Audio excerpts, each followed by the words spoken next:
I'm Mary Frances Kerr. Many of you may not have met me yet because I'm your alumni relations director who started right before COVID lockdown. So this is our first in-person reunion boot camp.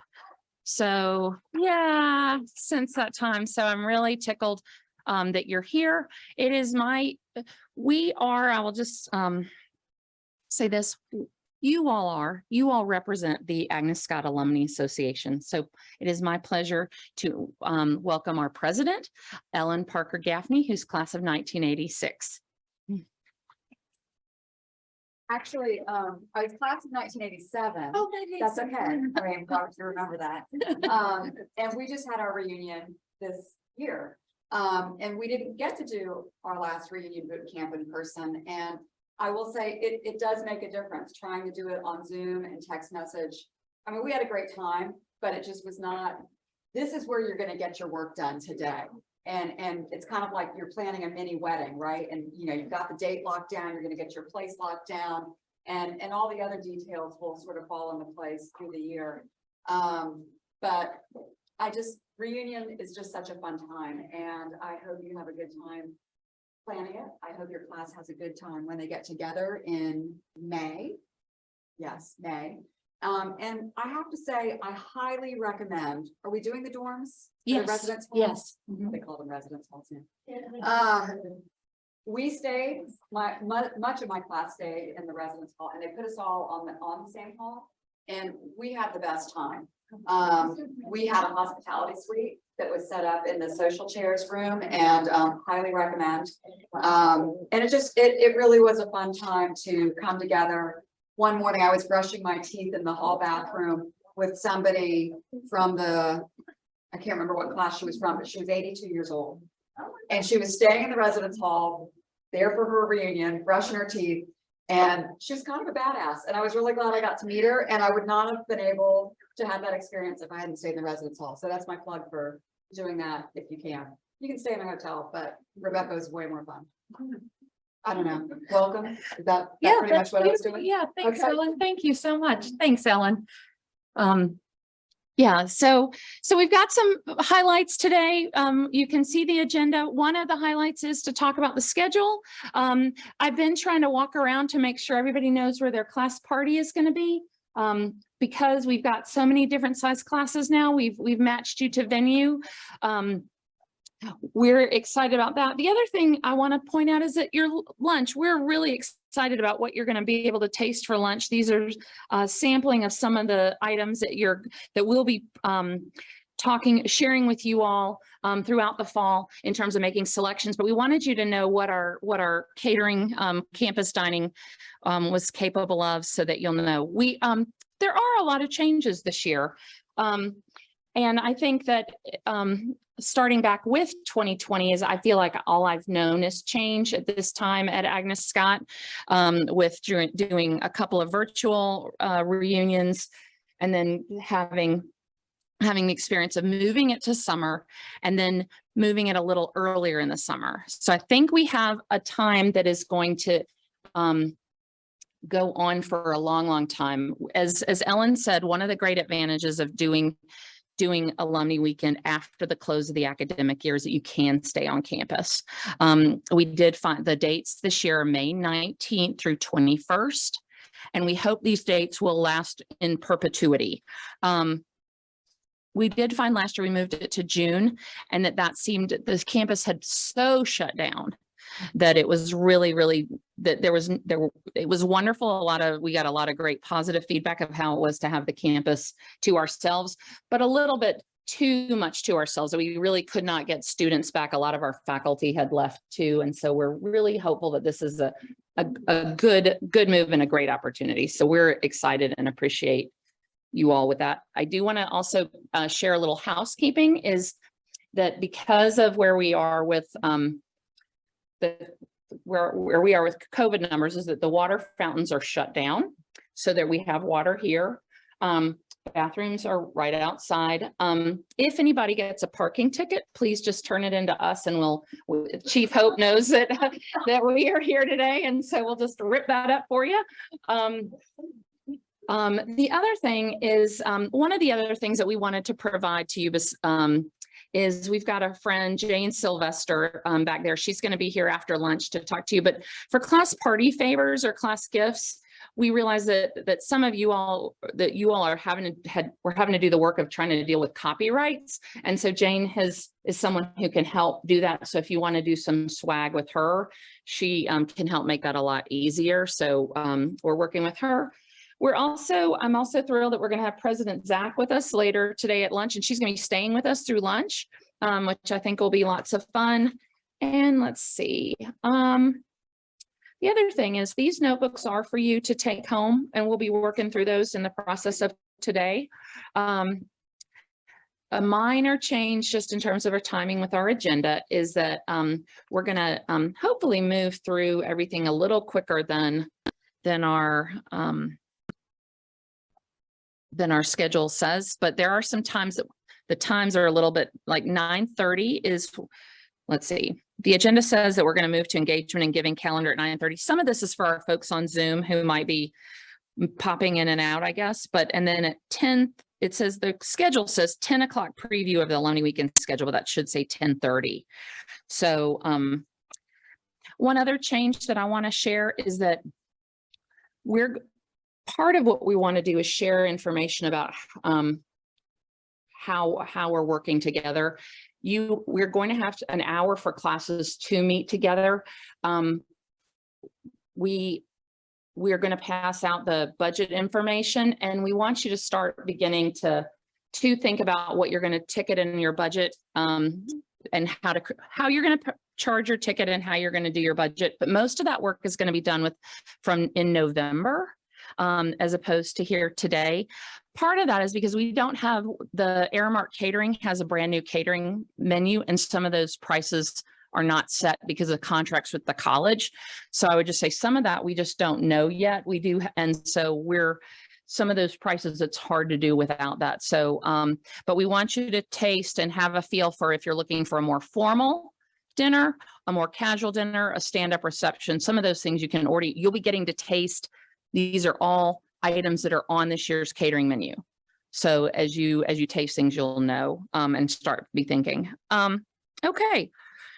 So the other thing I want to do is I want to make sure and recognize the staff who are here, because we are your resources.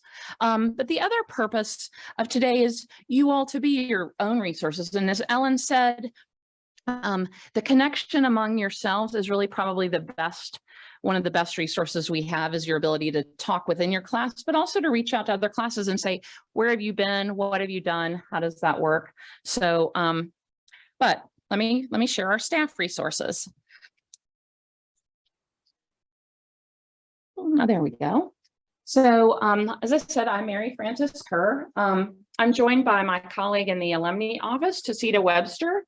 Tacita is class of 2021, and she's our assistant director of alumni relations. Right now, I think I'm missing, we have a part-time. Okay, we're joined by a part-time contractor who's helping us out. Her name is Brooks Brower, and she's been helping us out for the last couple of years. She's great. She's the person in the middle. You'll see her. I'm also delighted to introduce my colleagues from the annual fund and development who are also here. Kalia, do you want to introduce your team? Yes, hi, I'm Kalia Edmonds, Director of the Fund for Agnes Scott, and Amy Chastain, who I think many of you also was working with Alumni Relations, has moved over and joined my team as the Associate Director of the Fund for Agnes Scott. And then Jasmine Paul is not here with us. She's been working. Y'all, she was promoted to assistant director of the Fund for Agnes Scott. We're thrilled you're here.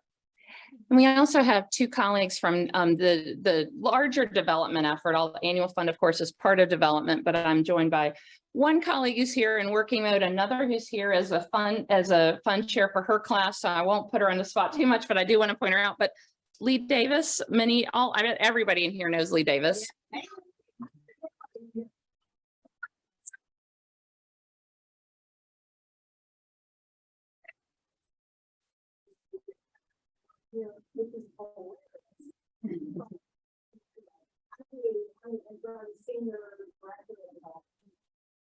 Yeah.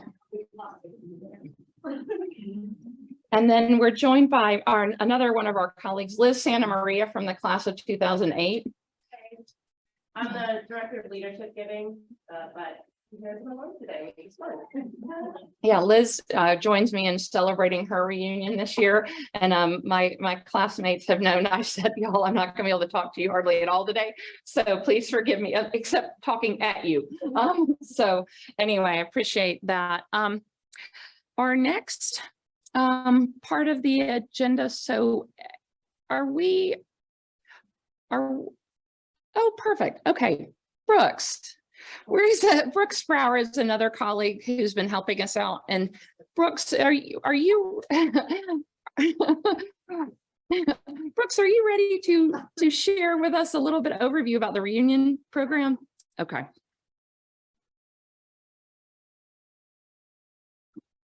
Good morning, everybody. Good morning.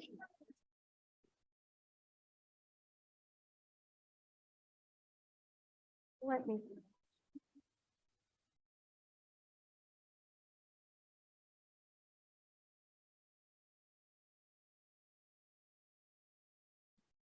Brooks, I know that's terrible of me to let you welcome you in and say good morning.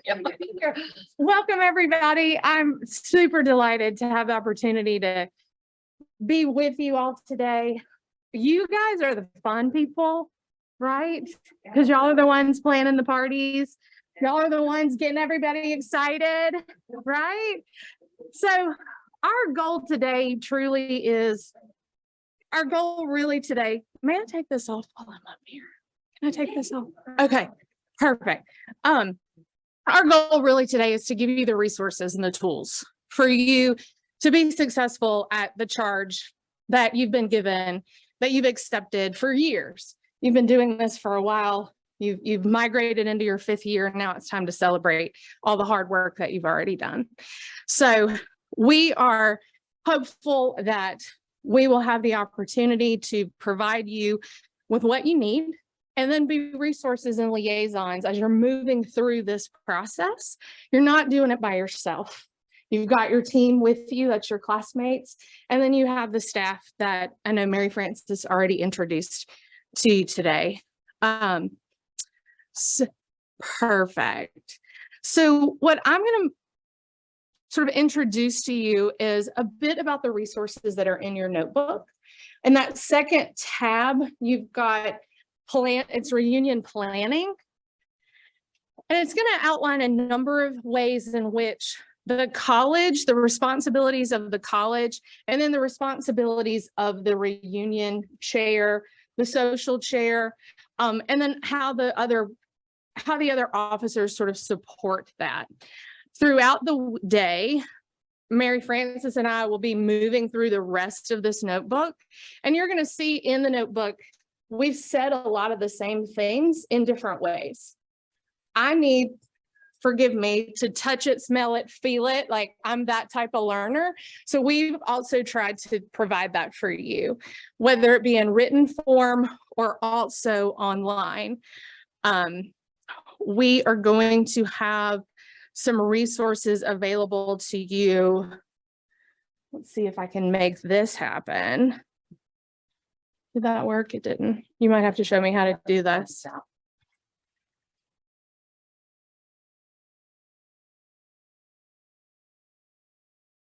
While she's doing that, on the alumni website by October 1, we are going to have migrated over all of the reunion resources to the website so that you will have access digitally to move through a lot of the questions that we're asking you to answer. It'll just be a one-stop shop place for you to go for particular guidance for all of the sort of steps that we're asking you to move through in engaging throughout this, the next, I guess it's about 8 to 9 months that you guys have to really engage with your class, and that you have to get everyone excited about your reunion.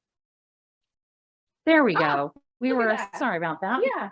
So just quick and brief overview of this. You're going to have the most up-to-date engagement and giving calendar available to you. That's in your notebook already.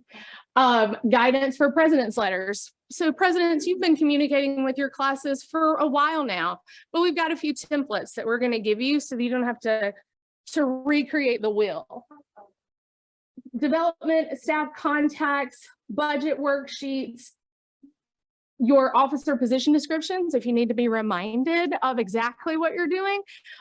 What's really exciting about this past year is the Alumni Association Board did a deep dive into the position descriptions, and they worked on streamlining those, along with creating a quarterly calendar for, again, an additional asset to help you all move through the tasks that you have before you. So again, that resource will be online as well. So that's just a quick, brief overview of that. I'm going to move away from that before I mess something else up. So I want to make sure that I have the opportunity again to just highlight what's in the notebook. Again, as we move through the weekend, through today, we're going to be here. I don't think that it's necessary to read line per line what the college is responsible for and what you're responsible for. But if you have any questions as you're looking at it today, or as you're looking at it over the next 30, 60, 90 days, then please don't hesitate. You're going to have a liaison from the staff that is going to be working hand in glove with you to produce this wonderful weekend and wonderful event. You all are going to have planning meetings with your liaison prior to the deadline that we are giving before you. So you're not doing this by yourself. And of course, you've got a remarkable team with you within your class officers to help create the experience that you want to create. I've had the opportunity over the last 3 or 4 months to listen to my mom organize her 55th high school reunion. And it has been so much fun and so rewarding. And as of 2 days ago, I heard she and a girlfriend say, there's only one more person that we haven't contacted. We got one person left to contact. And then last night I walked to Ann and she said, we found them. We found them. And I called them and they're coming. And so it was really remarkable to have the opportunity to do this work with you all and then see the fruits of someone's labor in this excitement. What you're doing means a lot. It may feel like a struggle sometimes because you can't find the person that you're looking for, or the person that you called doesn't want to come. That's okay. You can still honor that experience and their experience that they had at Agnes Scott, the memories that they held at Agnes Scott. You all are providing intentional opportunities to create more memories.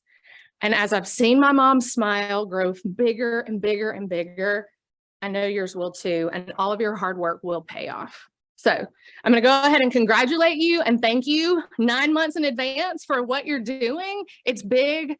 Remember to pat yourselves on the back. It's huge work and it's meaningful work. And we thank you very, very much. Amy, I think I'm handing it over to you for moving into reunion giving. Thank you. Yeah.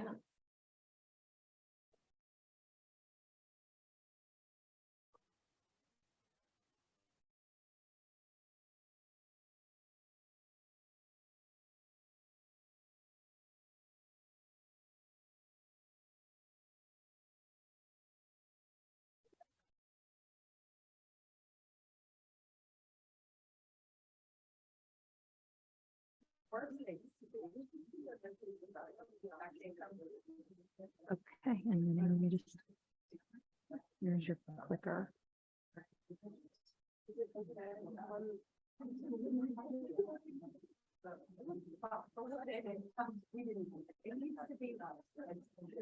Good morning.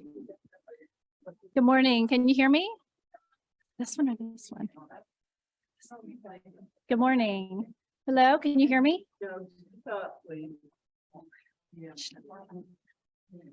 I guess I'll just speak a bit louder. Is that okay? Okay. Okay, giving. We need all your help with giving. We need a team. So the Fund for Agnes Scott was formerly known as the Annual Fund. So you'll hear them interchangeably, but we are moving towards the Fund for Agnes Scott. So that's the focus of your fundraising this year. And the Fund for Agnes Scott raises funds that's used in this current fiscal year. And it's 6% of the college's overall budget.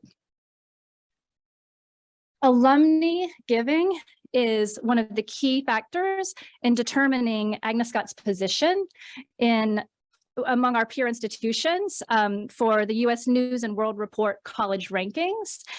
So every gift counts. Increasing alumni giving this year is a focus of this year. So some classes ask classmates to celebrate their class year by making a gift of $20.13 for 2013, or $1,968 for the class of 68, or any gift at all. So participation, trying to get the highest participation is very important. Let's see. So I'm going to focus on how each of you can help make this happen all together as a team. You got to build your team, fund chairs, build your team of volunteers. So your class officers can help, but also maybe each class officer can ask a friend, can you help out? And this can be in all different ways. It can be as simple as someone on your team who is very active on social media, and the fund chair can just feed them information and just keep it front and center in front of your friends. Someone loves to talk on the phone. You can give them some classmates to call. Some are into emails or send some texts. It depends on your class. It depends on your volunteer. There are all different methods that you can use. And we can help you brainstorm ways if you're kind of stuck in how to get people involved. So think about your class, think about you, think about your class, and what do you and your classmates, what do you care about? Why do you give back? It could be like, you know better than anyone else, sort of your class, the feel for your class. And you can look at some of these things that, what resonates with your class. Student scholarships, student success, critical needs, just play to what your class really cares about, or the individual when you're talking with them. And monthly giving really adds up. We encourage you to start asking early. We encourage you to go ahead and start getting that giving committee together, starting today, and brainstorming who could be on that committee with you. And then touch your classmates early and see if you can get them, look at how it adds up if you give every month. And then we do know that oftentimes when people start giving monthly, they continue that. And so that means that your class is giving for years. So think about that. Even a small amount every month adds up. And we all live busy lives. Sometimes we need reminders to give. So that doesn't mean that you have to send an email or a letter every single month asking to give, but in some way, reach out and touch your classmates. Just engage them in some way. It may just be a hello, how are you, that sort of thing, keeping Agnes Scott front and center in their minds. Create a giving challenge. This is a really, really fun way to get your classmates involved and to get some who may not already be giving to give. So look at some of these examples. You might have a challenger, known or anonymous, who gives a leadership gift, and they'll match up to a certain amount. There are giving and participation challenges. So, like I said earlier, participation is really big in our rankings. So even just getting everyone to give a small amount or everyone to give period is really important.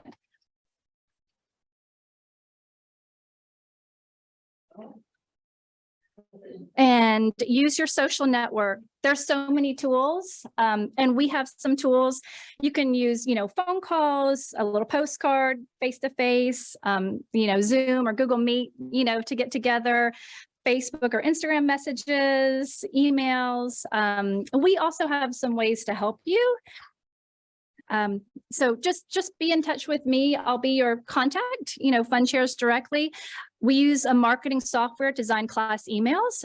So you're welcome to blind copy your class. Just ask me for a list. Mail, snail mail. There are alums for whom we only have an address and we don't have an email address, and vice versa. So you can send postcards and try to get email addresses, cell phone numbers, that sort of thing. We have to think about all different ways to contact them. Our student callers still call Alumni in the fall. It's very successful, and you're welcome to reach out by phone too. The annual fund has texting, so mass texting software and scripts for you to use to reach out to your class. We're happy to train you on this. It's a simple tool, and just get with me and we can help you with that. Facebook, if you have a Facebook page, make sure to post and interact regularly on the page to boost its presence in your classmates' feeds. Keep it up front. So without regular updates, it won't show up in their feed.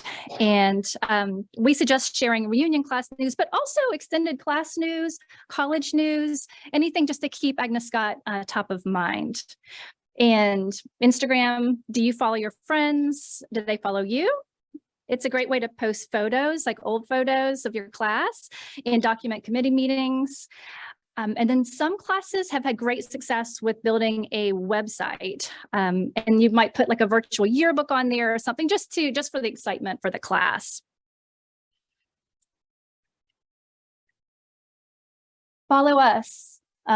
Here are our social channels. So make sure you are following us so that you get everything from us. And we'll be reaching out in many ways.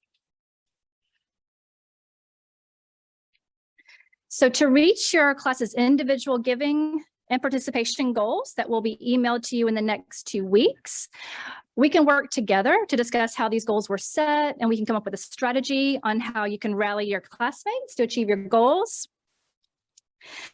This is an excellent opportunity to connect with classmates and deepen their relationship with Agnes Scott. So, and just think, every loyal donor started with one gift. So you might be that person that sparks a lifetime of giving. And there are awards, there are trophies.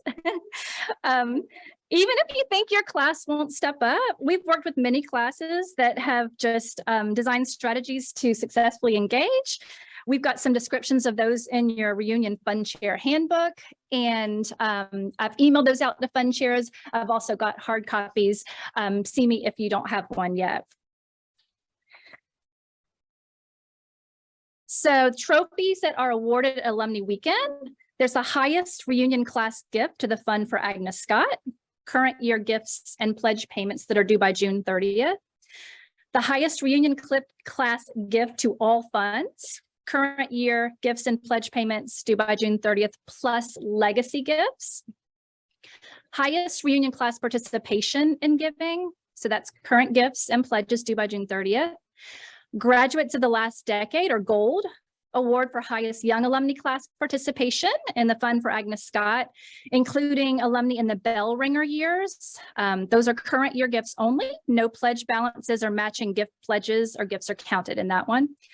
The gold award for highest young alumni class gift to the Fund for Agnes Scott, including alumni in bell ringer years. These are 10 years out. And the Fidelis Award for highest percentage of classmates who are members of the Fidelis Society. Those are folks who have given for the last 3 consecutive years based on gifts and pledges. So resources, again, I'm Amy Chastain. I'm the new Associate Director for the Fund for Agnes Scott.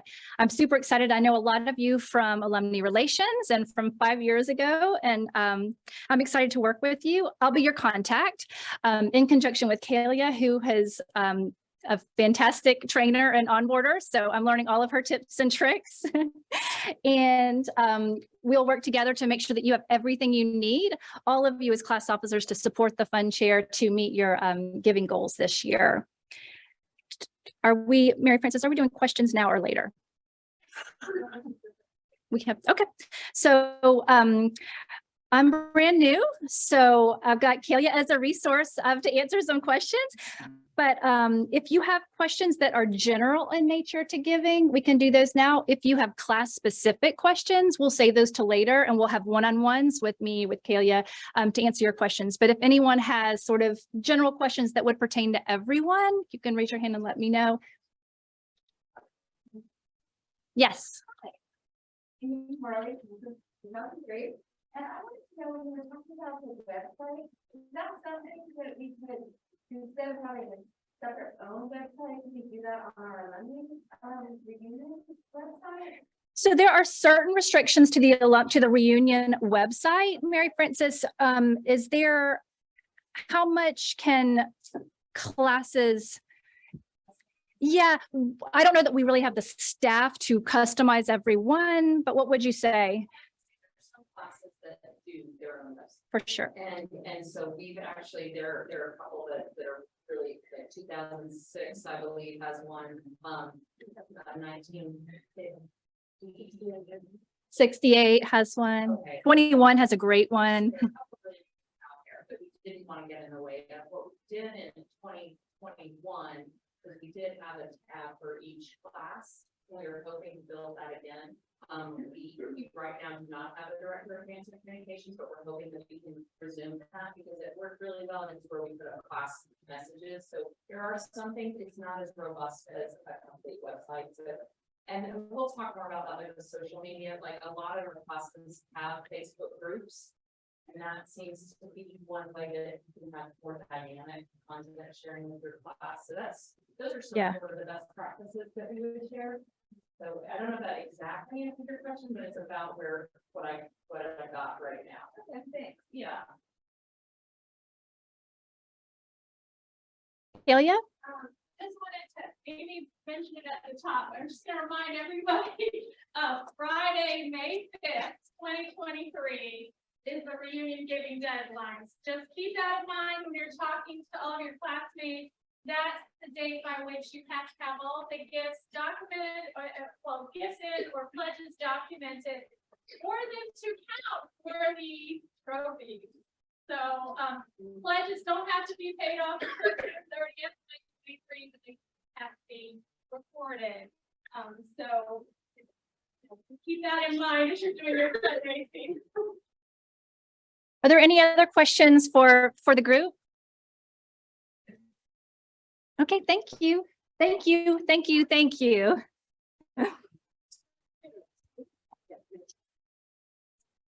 And my colleague Lee Davis is going to talk a little bit about legacy giving. For a favor, can you turn all your signs around so that they have a plaque here in the front end? Like this for the whole thing. This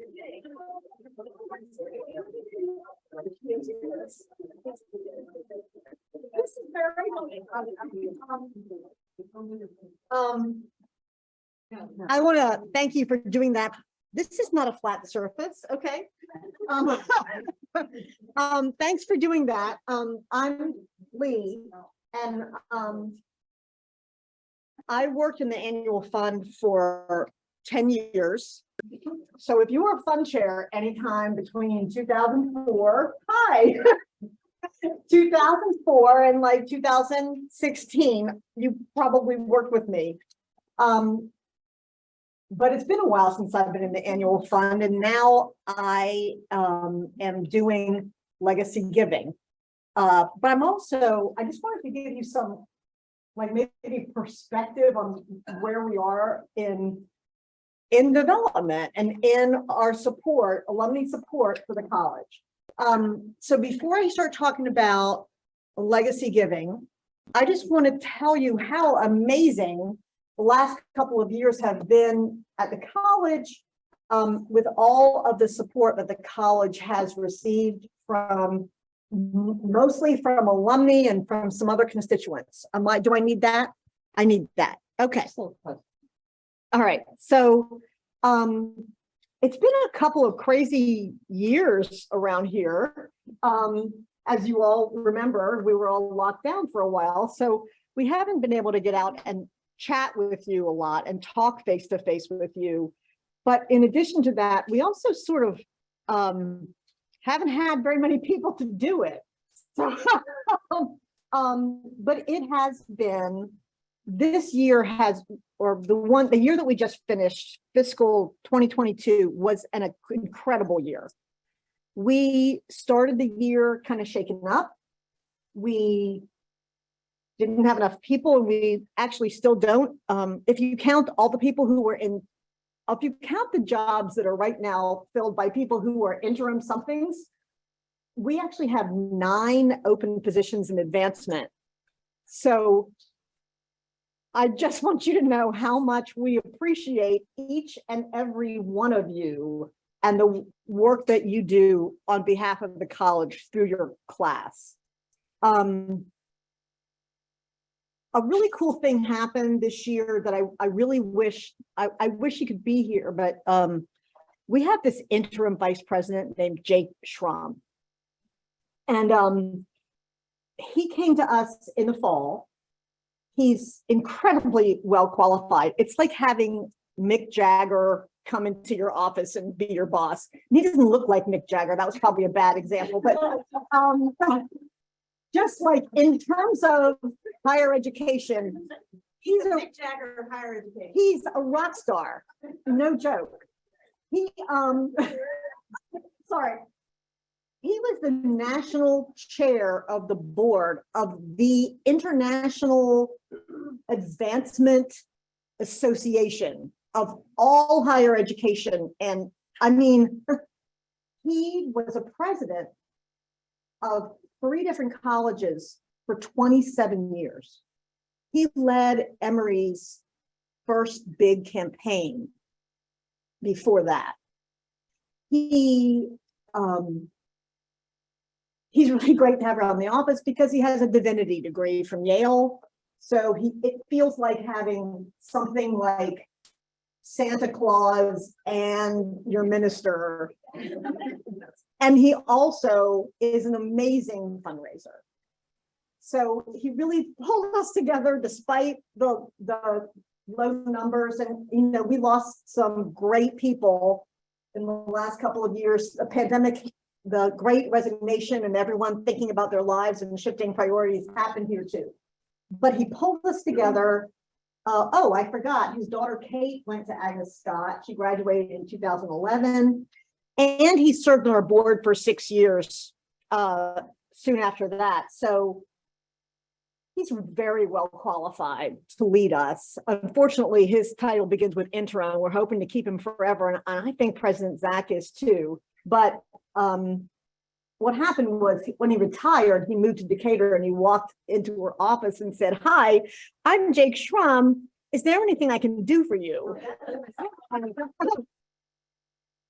then he tells jokes all the time. He told us this joke that he woke up one morning and turned to his wife, Jane, and said, "I just had the weirdest dream that I have a full-time job at advancement." And she said, "Get up and go to work." So, he's a fundraiser. He should know better than to do. I know, but he did. And anyway, so in terms of, you know, our day-to-day work, we may not be as fast getting back to you. We may not be as detailed, and we might make some mistakes. So you know how when you go to a restaurant and now everyone is, you know, really nice to the busboy because almost no one works there, and you don't want to keep the ones who do, and you want your food.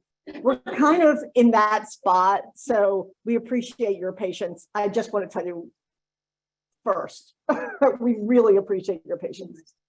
But thanks to you and all the alumni and friends of the college, last year, our fundraising total almost met the goal that we had set when we had a full staff.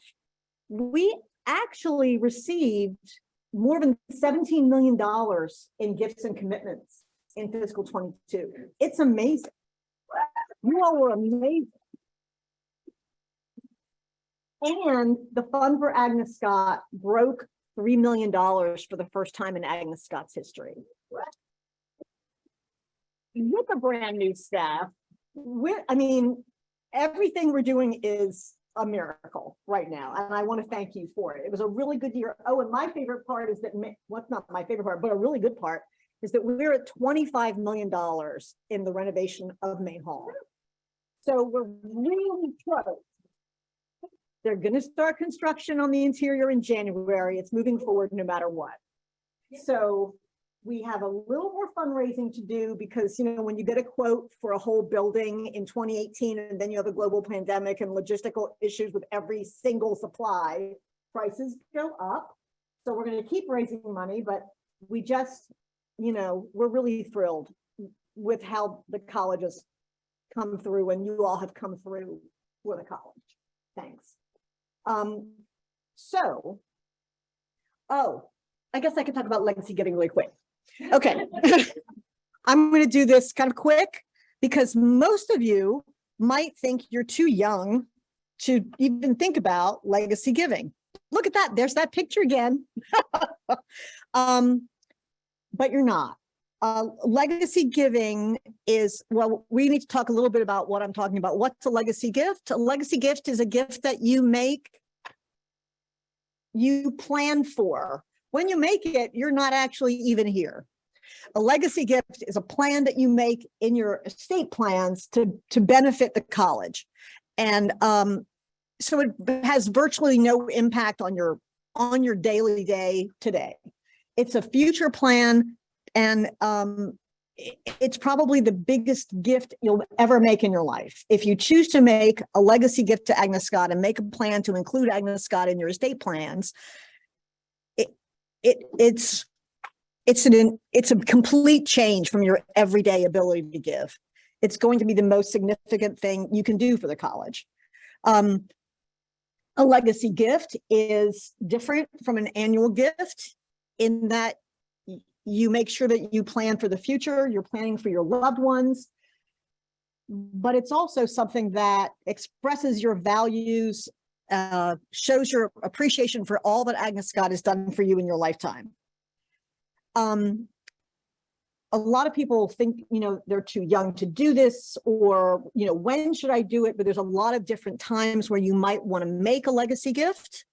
Anytime your life changes, you get married, you have a baby, you buy a house, your child grows up and is no longer under 18, you, I don't know, you change partners. You know, there's a million life events that can spur you to think about your future.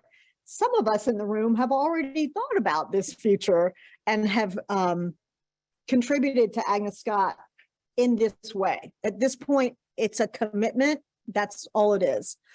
But, you know, and for some people, when they hear the words estate plan or the word legacy, it sounds very big.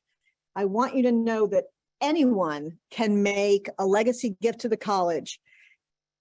Everyone can make a legacy gift to the college. People who normally do this are from, there is no normally. Everybody you've ever, every type of person you can conceive of has made a gift in this way. We have very young people who have already signaled their intent to make a legacy gift.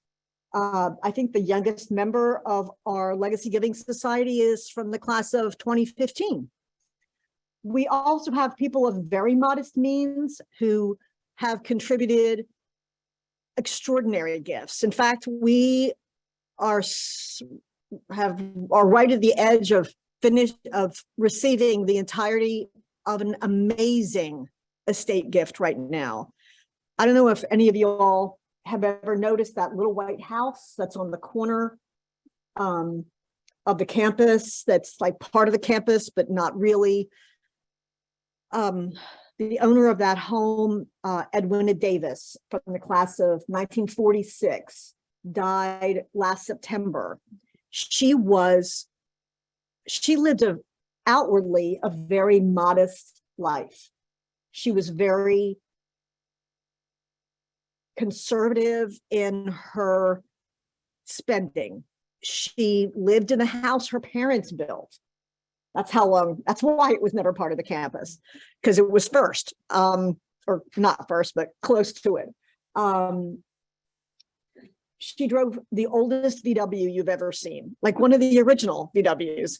And she drove it until she was 94, which was terrifying for a lot of people.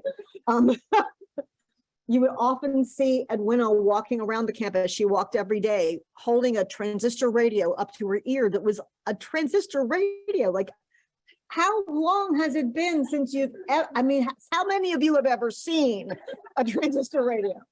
So, you know, she was just very, you know, self-contained, frugal. She just lived the way she wanted to live. She was also the first science editor for Emory University. She was a journalist. She was the medical reporter for the AJC. Then she became the first science editor for Emory. She reported many, many medical and scientific breakthroughs over her career. She also was the medical editor for the CDC. She wrote in plain language. So she was very accomplished, really, really unusual for her era. Well, when she passed away, she had never told, we knew that, I mean, she had told us she was leaving Agnes Scott something, but she was never forthcoming about the details. She left a scholarship fund that will fund a whole student or a lot of students, around $5 million, and the house too. So you never know who can do this. You never know if you could do this. So I just want to inspire you a little bit because, well, I want to inspire you because there are a lot of different ways to do this. You can start at any time in your life. I'm not going to go through all of these different ways. We're going to give you a handout.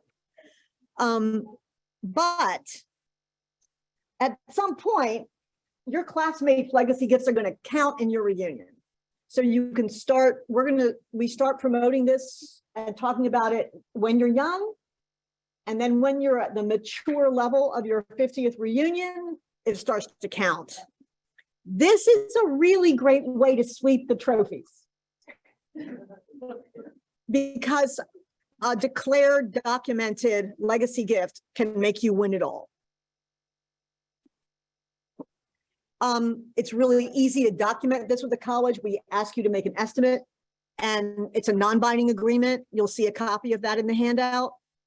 The way these funds are raised is not your responsibility as fund chairs. This is actually the responsibility, well, mine and Liz's. And we promote legacy giving one-on-one. We talk about this one-on-one with individuals. And we start really talking about documentation in your 46th reunion year to make sure that we can document that before your 50th. And then, as you all know, after that, it's in that 5-year cycle, any new ones count. But we do have inserts that we may include in fund chair letters as we get closer to the 50th reunion. And if you want any information about it, I'm happy to provide it to you. So basically all I wanted to tell you is that legacy giving can be the most incredible gift you've ever made. We want to know about it during your lifetime so we can thank you for it. We want to know about it with a number so we can count it in your 50th reunion and higher. And it counts in the reunion class gift to all funds. I'm probably over time. Questions? Okay. If you want to talk about a legacy gift, I'm your woman, or of course, Liz. Sorry, Liz, there's another moment of work. And I'm done. Thanks. And I don't know what to do about that. You're good. All right, here. In fact, I want to start by thanking Lee for shaking some of the nerves out of us. Be- because she's right. We've had a, oh, that's not you. We have had quite a year, and I know I said that, but I do appreciate, and there's some things that one of the partnerships that I didn't start with is you, and I said that. But we want to shake it up a bit and ask each of you to go around and introduce your class and share with us your mascot. And then one just reunion highlight if the fun. So let me start back. If you're a class reunion chair, will you raise your hand? Yeah. Around the applause. You are point women today, but you are supported. And so if you are, that's right, I see some supportive. If you are here as a class president or vice president or secretary supporting your reunion chair or your reunion chair or reunion committee member, will you raise your hand? Thank you. All right, good. I see some high fives. I should, to be appropriate to my colleagues, that if you're here as a fund chair, will you raise your hand?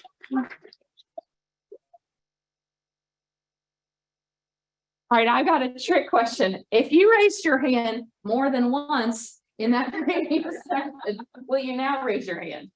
Okay, well, that's good. That's good. We know that there are lots of class officers who do double duty. And so I want to say thank you to that. But so before we go any further, I do want to recognize you all. You all are a huge, as Lee said, thank you for planning 14 parties for Alumni Weekend. You're a huge piece of that. And so I'm going to start over here with our classes of, and I'm glad we turned this around, 1968 and 1963. We've got 1983 and 1973 here. So if y'all will just introduce yourselves and just share your mascot, and then just one reunion highlight that from the years, because this is a lifetime relationship. I'm celebrating my 30th this year, and I think there are not many 30-year relationships. So, all right, I'm Ann Boyd. I'm the oldest person in the room. This is the class for our 60th. Our mascot is Winnie the Pooh. He has a lot of wisdom, and I'm thankful for Meredith Thomas, who's been our communicator and will continue. She does it, and well, and our vice president, who couldn't be here for a few minutes, and I'm it today. Well, yeah, the 50th was, I mean, it was bittersweet. We lost one of the major benefactors of college, Freddie Gray, that year. And she was, and then I will work together with, excuse me, and with Lee. So it was, we met our goal thanks to her legacy. Didn't say I miss her all the time. and she is remembered every day on this campus because of the beautiful space, the Franny, which is one of our key gathering spaces. So thanks, Ann. All right, 1968. Here we are, Mary Kay Jarbo and Mary Gilbert Carter, and we swept the trophies at our last reunion. I had a great personal sort of thing this morning. I thought I'm going to need a jacket because it's always cold in these places. So I'm looking for a jacket. I said, oh, I'll wear this new jacket. And I remembered I wore it to my 10 years ago reunion. We all, so many of us know you as our former registrar.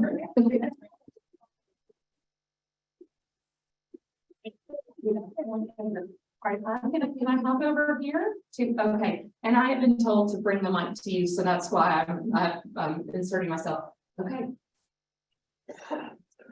I'm class of 1973. My name is Janet Jackson, and it really is my name. And I'm here with my classmate Carolyn, And that's our banner right there, Cause they're celebrating their 50th. Our class mascot is the infamous Daisy May, and we are working on upgrading and refreshing our mascot. That's one of our main goals this year. Carolyn doesn't want to talk. Are you just not into Daisy May anymore? It's really not representative of our class. I can see how that happens. Decisions you make when you're 18. Hi, my name is Devin Lansing. My maiden name is Childers. My friends called me Nancy when I was here. We are class of 1983. I'm the lone representative of a host of women, smarter and more exciting than I am this morning. Class of 83, our color was green. Our mascot was the Boy Scouts, Troop 83. Nancy, what special memory from reunion that you want to share real quick? They've all been fantastic. Awesome. I will say this, Nancy's comment, it's the pleasure of being your alumni relations director when you're surrounded by women who are more interesting and smarter than you are. So Nancy, I join you in that. I'm gonna, 2008, are you guys ready? Hi, I'm Shannon Knight, class of 2008, representing our ladies, Lindsay, Liz, Emily, and hi, our friends on the. We also have a lot of folks on, that are running for Zoom, including Katie, Dominique, and Aaron, so we're really showing out this year for our 15th reunion. Our mascot was the Luna Moon Goddesses, we're going to do this before. We are still goddesses, thank you very much. And I think our favorite is that, so a lot of us were called out a lot of the reunions when we were in school. So one of my favorite memories is always us riding in the golf carts, especially after Hudson or some of the more festive evenings, as we'll say. It's just a nice way for us to kind of see and speak with some of the students on the campus. Which we enjoyed so much when we were here as well. So I think my time. Hello. Okay, we have to. You want to project for us, so this is going on, but I mean, that's the wrong button. I'm Terry Nellowitz with the class of 1998, and we stuck the landing with our mascot. We are the Wonder Women. Really good. And I'm here with several of my classmates, and y'all know the names. I've got Melinda Morrow, Cynthia Adair Hunter, Jenny Adair Hunter, Cynthia Adane, and Shamika Hunter Kriegler. And that's all the Hunters. And it's our 25th, and I think one of my favorite reunion memories is like how we always end up just sending them lots of extra wine, like wine just. Yeah.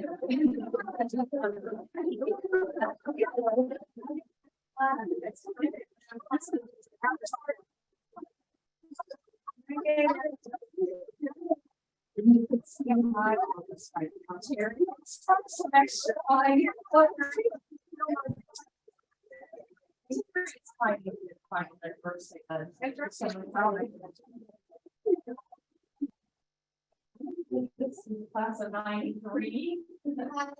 First of all, I'm gonna apologize. I've got my mask off and down. I've got asthma and I'm having triggers this morning, so I apologize. I swear I'm vaccinated up in the air. I'm Nancy Tacker, I'm 93, and I'm here with Helen Jack. Also 93, Helen and I met on our very first day at Agnes Scott, and we still talk every day. Same with their Francis. I think I met you the first day, we still talk every day. So, our mascot is Woodstock, and I think it's hard to find any memories from me because I see my friends every day. Say that our 25th was really difficult, so yeah, we had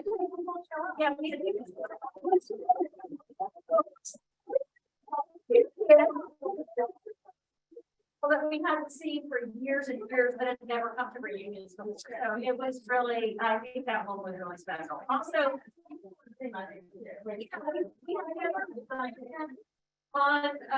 on Zoom, she's our class president, so we're doing pretty well.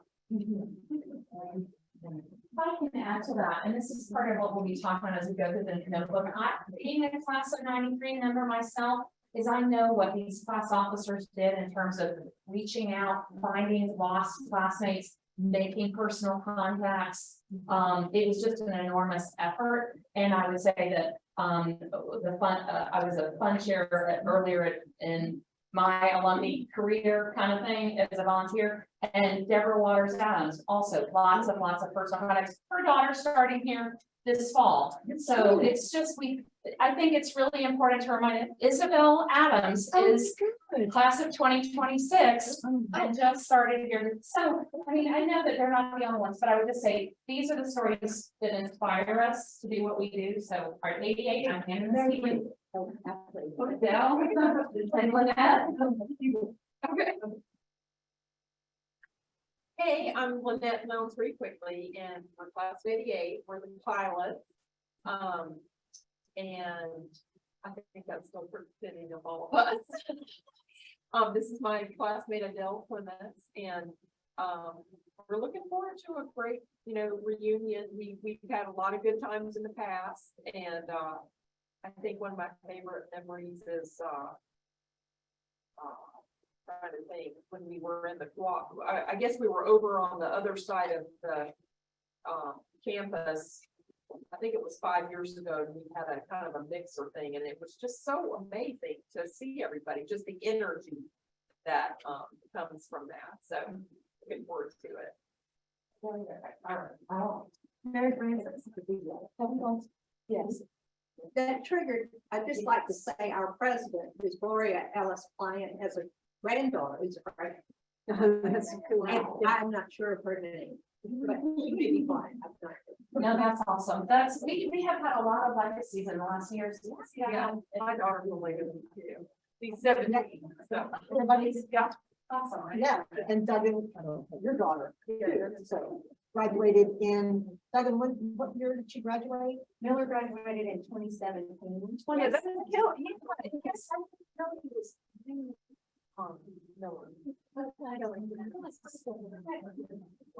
No, yeah, no, but my daughter was 17.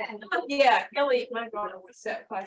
The thing that makes us fun is these connections. Yeah. I think we all know that. So thanks for pulling somebody. And So I think when it's close to the front, it's working, but it's far there's a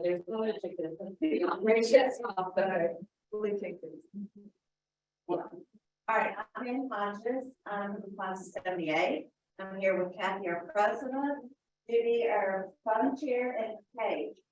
Our class mascot is hot stuff. I have to include why. For our 40th, we had to get fired up, hot stuff, and we really did get fired up because one of the centerpieces blew over. We did it in the science center. Doors have this suction, and it was lit candles. Don't have lit candles. a great fit for last year's reunion when our Scotty Shindig, the sprinklers went off. So put out your hot stuff. 2013.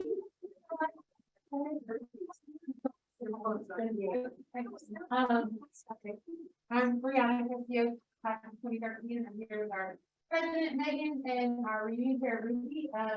This is our 10-year reunion. So I think that's not yes, our next item is outreach and a reunion memory. Yeah, really just started really fun. We're just gonna have her at home that goes to daycare. So, oh yeah, so I pulled all this. think, we did it for the block time for sure, yeah. We were in Campbell, so they were going up to the door, and they wanted to go. They were all even, yeah. Nice, that's fun. This person, you really feel the distance between yourself and students. So that's great. Okay, and then we're gonna close it out here with some poison ivy of those three. Thank you very much, and, I'm here to visit that. Class of 2003, Poison Ivy is our mascot, and we will be celebrating our 20th reunion. I want to introduce our team. We have Kit, our president, Omar, secretary, Amy, reunion planning, person extraordinaire, and we have a person our president and chair, my reunion chair, right.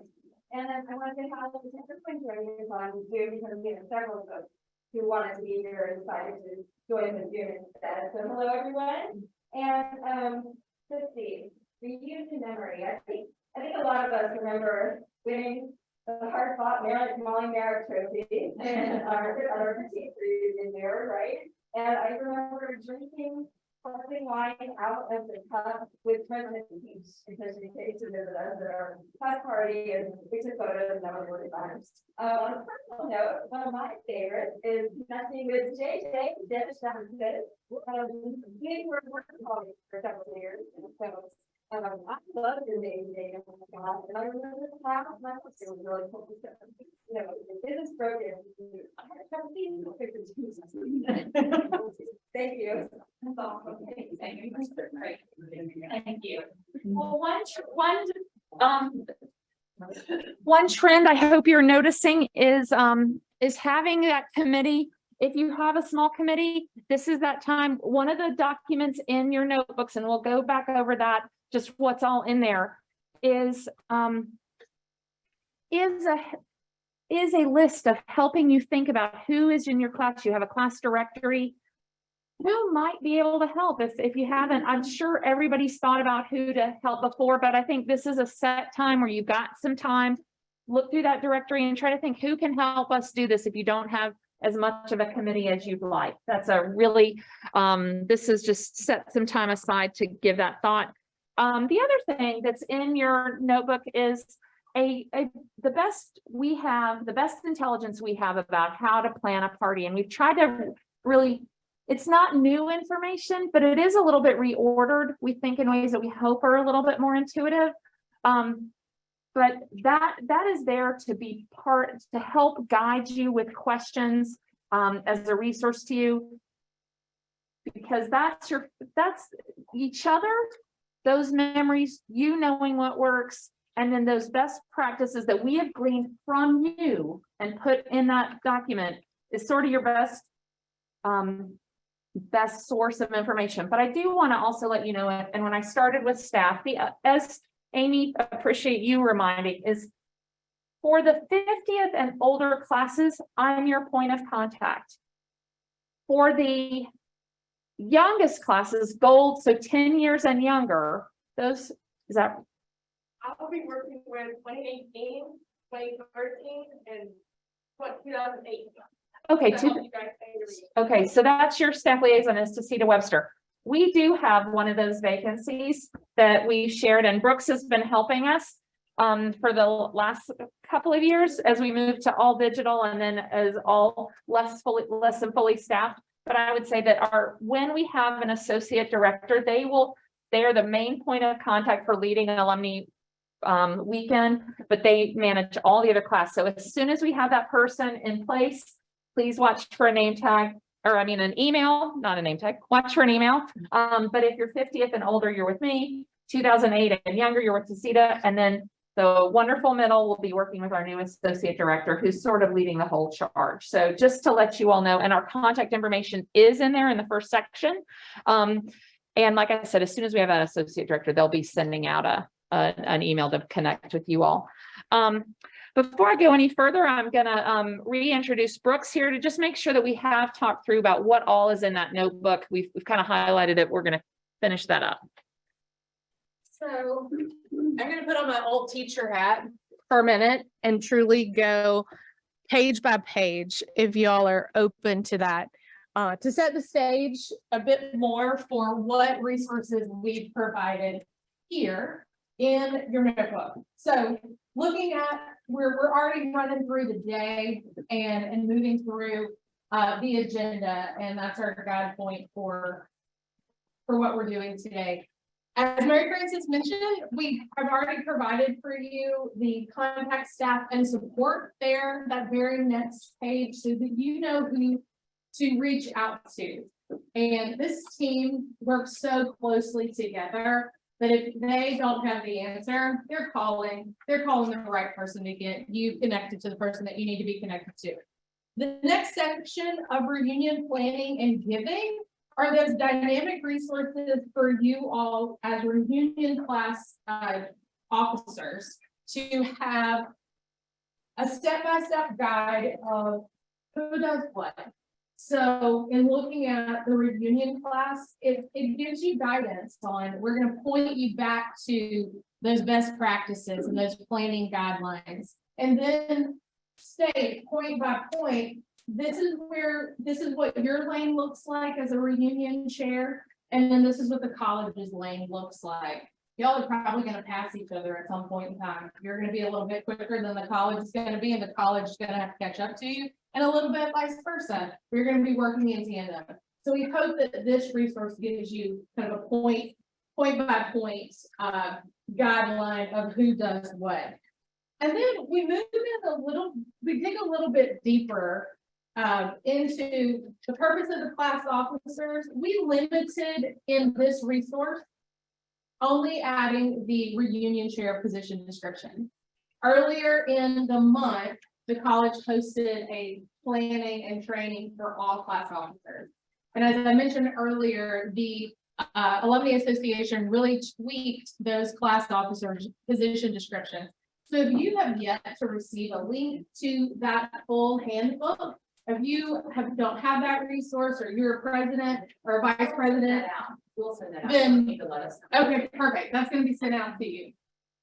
So for the purpose of today, though, we limited this resource to the duties of the reunion chair or social chair. So you're going to see it's going to move through the position description. Then you're going to see step by step prompts to look at the reunion planning guide. And then earlier when I mentioned that quarterly calendar, it's telling you quarterly what to do for the full 5 years.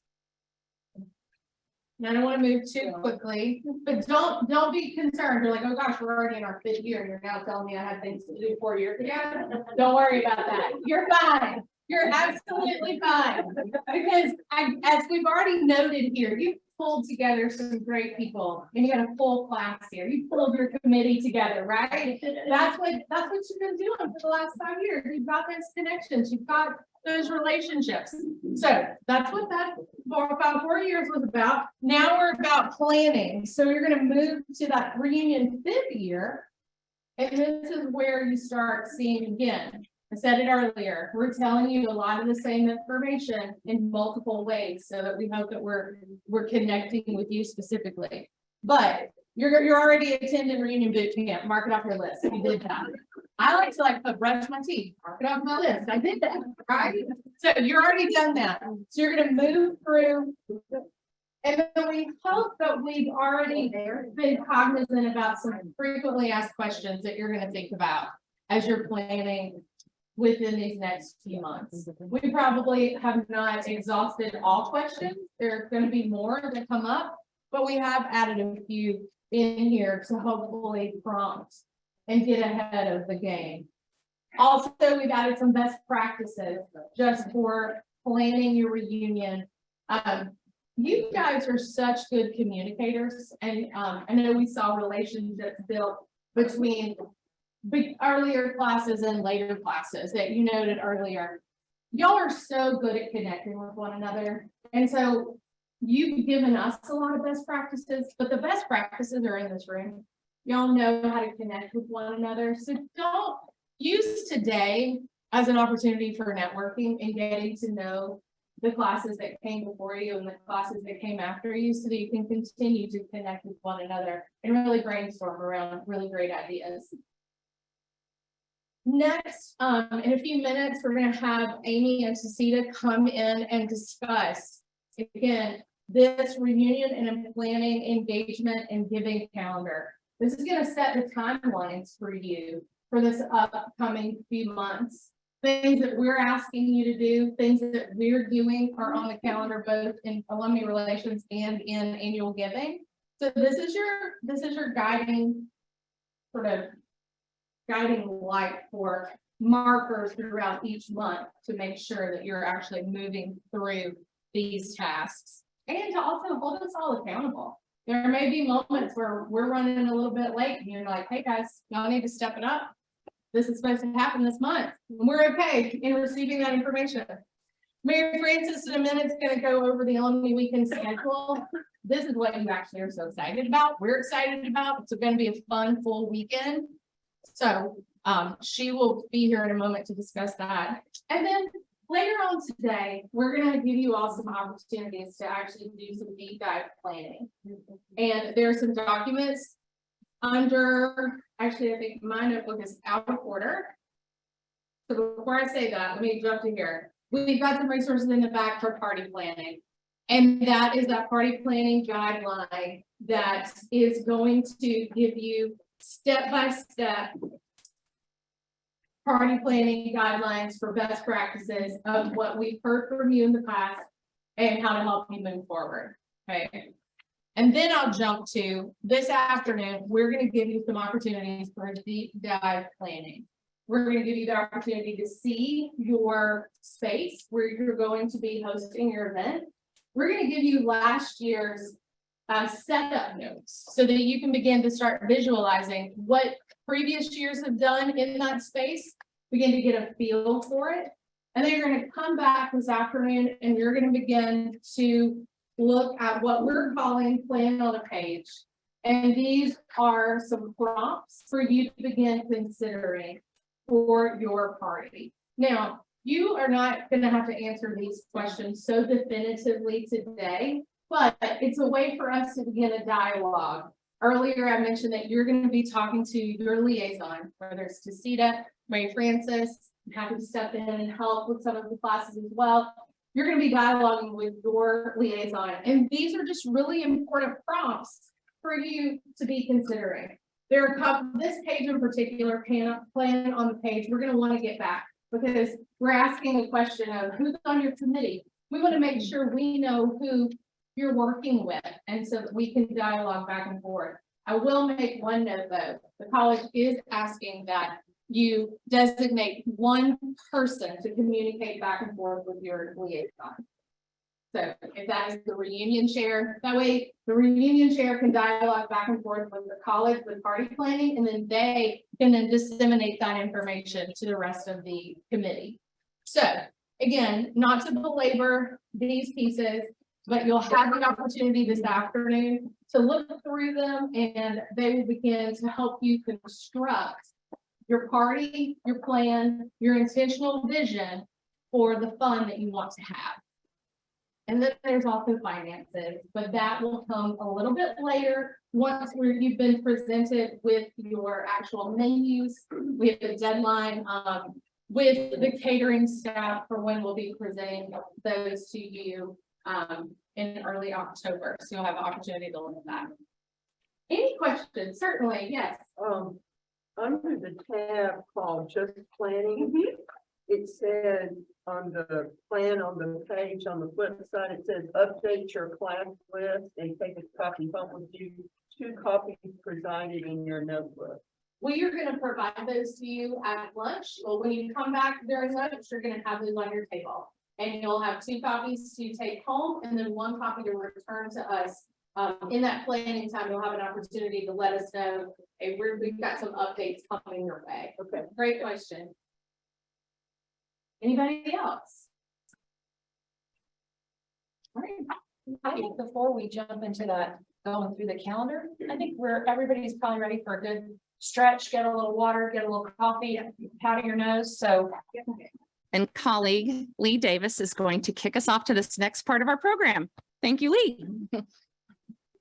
Thank you, Mary Frances. So, I And I turn on. Am I on? Yes, all right, good. So, in writing this introduction last night, I realized that President Zach arrived at Agnes Scott 4 years ago now. I know. So, yeah. So when she arrived, it was July 2018, and Agnes Scott was really like on the threshold of greatness. And the college was really counting on her to be a leader who would, not just embrace Agnes Scott traditions, but take us to the next level, really. Who would continue to develop the culture of innovation that's, put Agnes Scott at the forefront of liberal arts colleges now. Who would be really passionate about our students and about women's education, and who would think really deeply about women's leadership in a global context. And who could tell the story, articulate the vision for Agnes Scott, her own vision, and the one we've all lived with for so long, who could communicate on all kinds of levels with different people and all kinds of different media platforms, who cared about good management and had all the foundations of fiscal responsibility for the college, and who would be like the next leader, who could build on the foundations that Mary Brown Bullock and Elizabeth Quiche started and move us forward. And in her 4 years here, through, I've got to say, some wholly unimaginable challenges, she has really come through. She's been a great leader.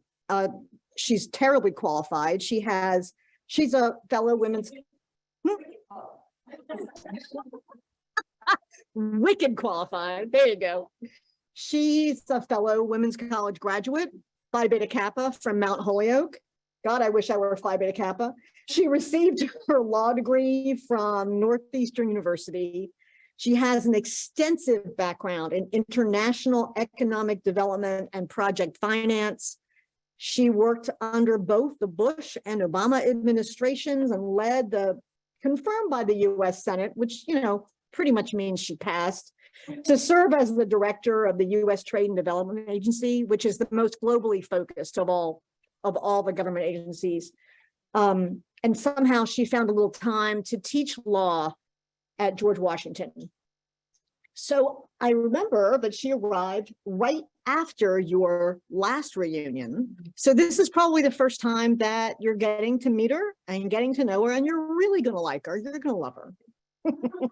So it's my great pleasure to introduce President Lee Zach.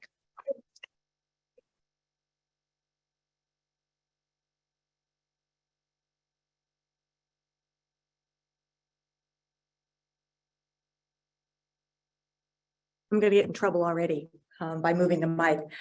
Thank you very much, Lee. As Lee was giving that introduction, I started looking around trying to figure out who she was talking about. I'm really happy to have the opportunity to be here. During the time we have together, I'd like to do a couple of things. One, I do want to be able to tell you about what's going on in campus right now, because it is really amazing. It is right now such a special time on campus, with especially our first years coming back with a whole new outlook. As you can imagine, during COVID times, students throughout the country at all levels really struggled. They struggled being online. Then last year, our first years came back and they struggled about how to interact with one another. They were so much more accustomed to be on social media than talking to one another. And this year's class brings an incredible vibrancy to the campus. And it's just so exciting to go outside and have people saying hello and engaging and being together. So I'm going to tell you more about that. But as Lee mentioned, I know some of you, and frankly most of you, but some of us haven't that. And what I'd like to do is to start with a little bit of your why. why are you doing this? Why Agnes Scott? What does it mean to you? Because it's so important for me to know that, to know what Agnes Scott means to you. Then I'm going to tell you a little bit about Agnes Scott of today, what's happening, and then open it up to questions. Because as you're going out and doing what you're going to do as you prepare for your reunion, you're going to be getting questions about what's going on with Agnes Scott. One of the things I've really tried to do is to bring, an openness, a level of transparency to the campus. So I'm happy to answer whatever questions people may have today or in the future. But I'd like to start by hearing from you, of your why. What is it about Agnes Scott that keeps you attached to the college? And again, I'm also going to say thank you, because already you have done so much for the college. And we are also asking you to do so much for the future as you prepare for your reunions. So we know that this is a labor of love that you are undertaking. So I'd love to hear about that love. What is it? What attracts you to Agnes Scott? So I'm going to open it up. I know Scotties are not shy. So love to hear from some folks about why are you here? Why do you do this? What's that draw back to Agnes Scott?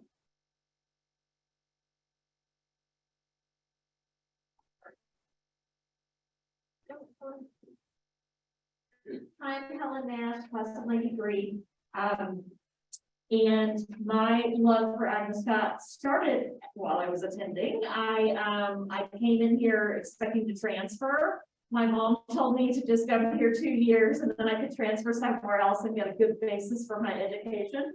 And so I fully expected to transfer, and then I got here and I'm sure within a week I had decided I was going to stay. And I have some of my best friends in the world that I've met who are my classmates. I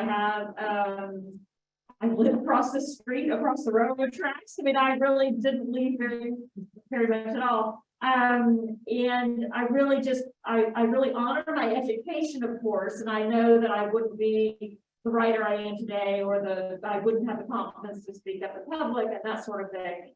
So I really found myself at Agnes Scott, and I've never forgotten that, and that's really important to me. And so between that and my friendships and just I just love this place. Even people who don't live here say it's like coming home. So for me, it is actually coming home, since I live over the Dairy Queen. But my favorite spot. I know, yes. The Dairy Queen is now in an apartment building. It's not freestanding, it's on top of it. Right. I live in an apartment above the Dairy Queen. I have one more question for you.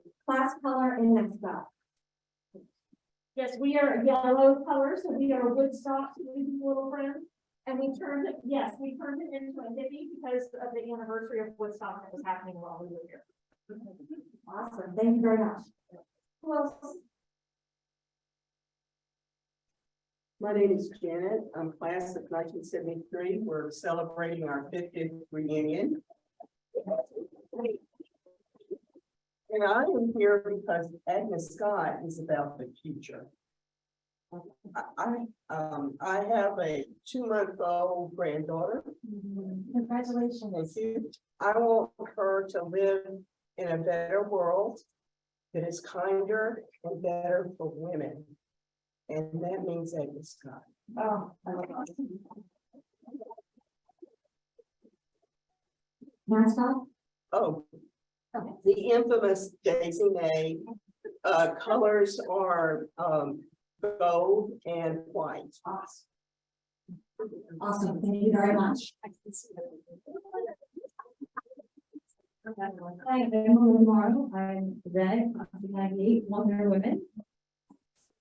And I'm kind of thinking about what you said a little bit about finding yourself here, but what I realized after coming back the last few times for a reunion is that I find myself again, because I think things that have happened in the time that I've been away made me lose sight and feel like I don't know, like I'm lost and I'm stumbling, and every time I come back and see my friends, I feel like this is home, this is safe space. I can say whatever I want to say, and they still love me.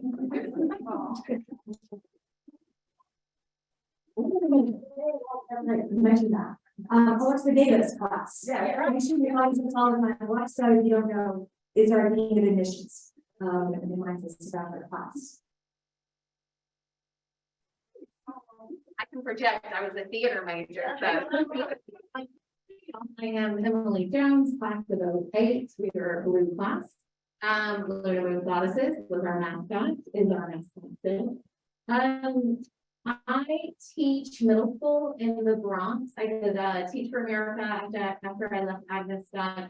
And something that I do, that I did a long time ago and it stayed with me is I printed out Agnes Scott's mission statement, live honorably, you know, all of that. And I put it on the side of my desk.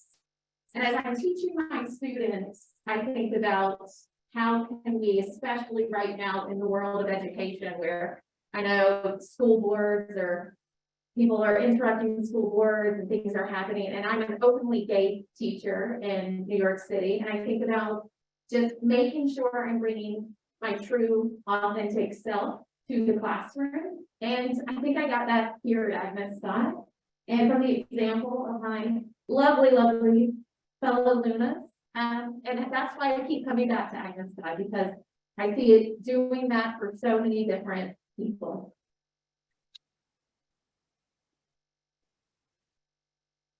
Thank you very much, and a beautiful banner, so thank you. That's Anna. Thank Beautiful. Really beautiful. Thank you very much. We have time for about 2 more people.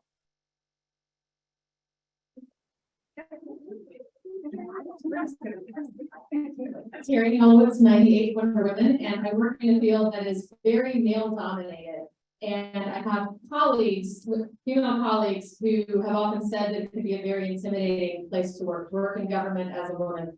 And it has never one time occurred to me that I should not be exactly where I am, or at any table where I am, or any meeting where I am. Never once has it occurred to me that I should be there.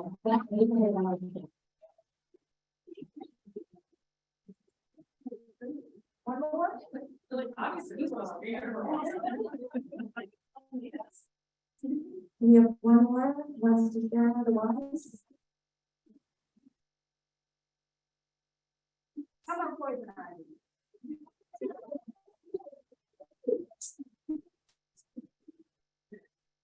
This is class of 03. Poison ivy meeting. The reason why I keep coming back every year and doing this, I think this is my 4th reunion with camp.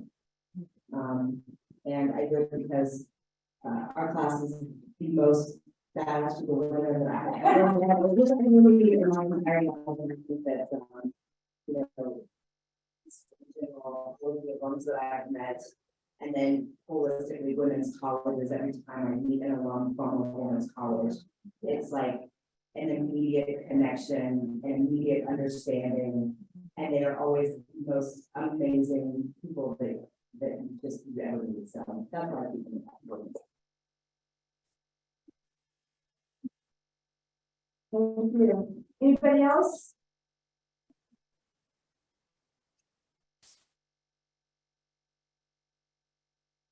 All right.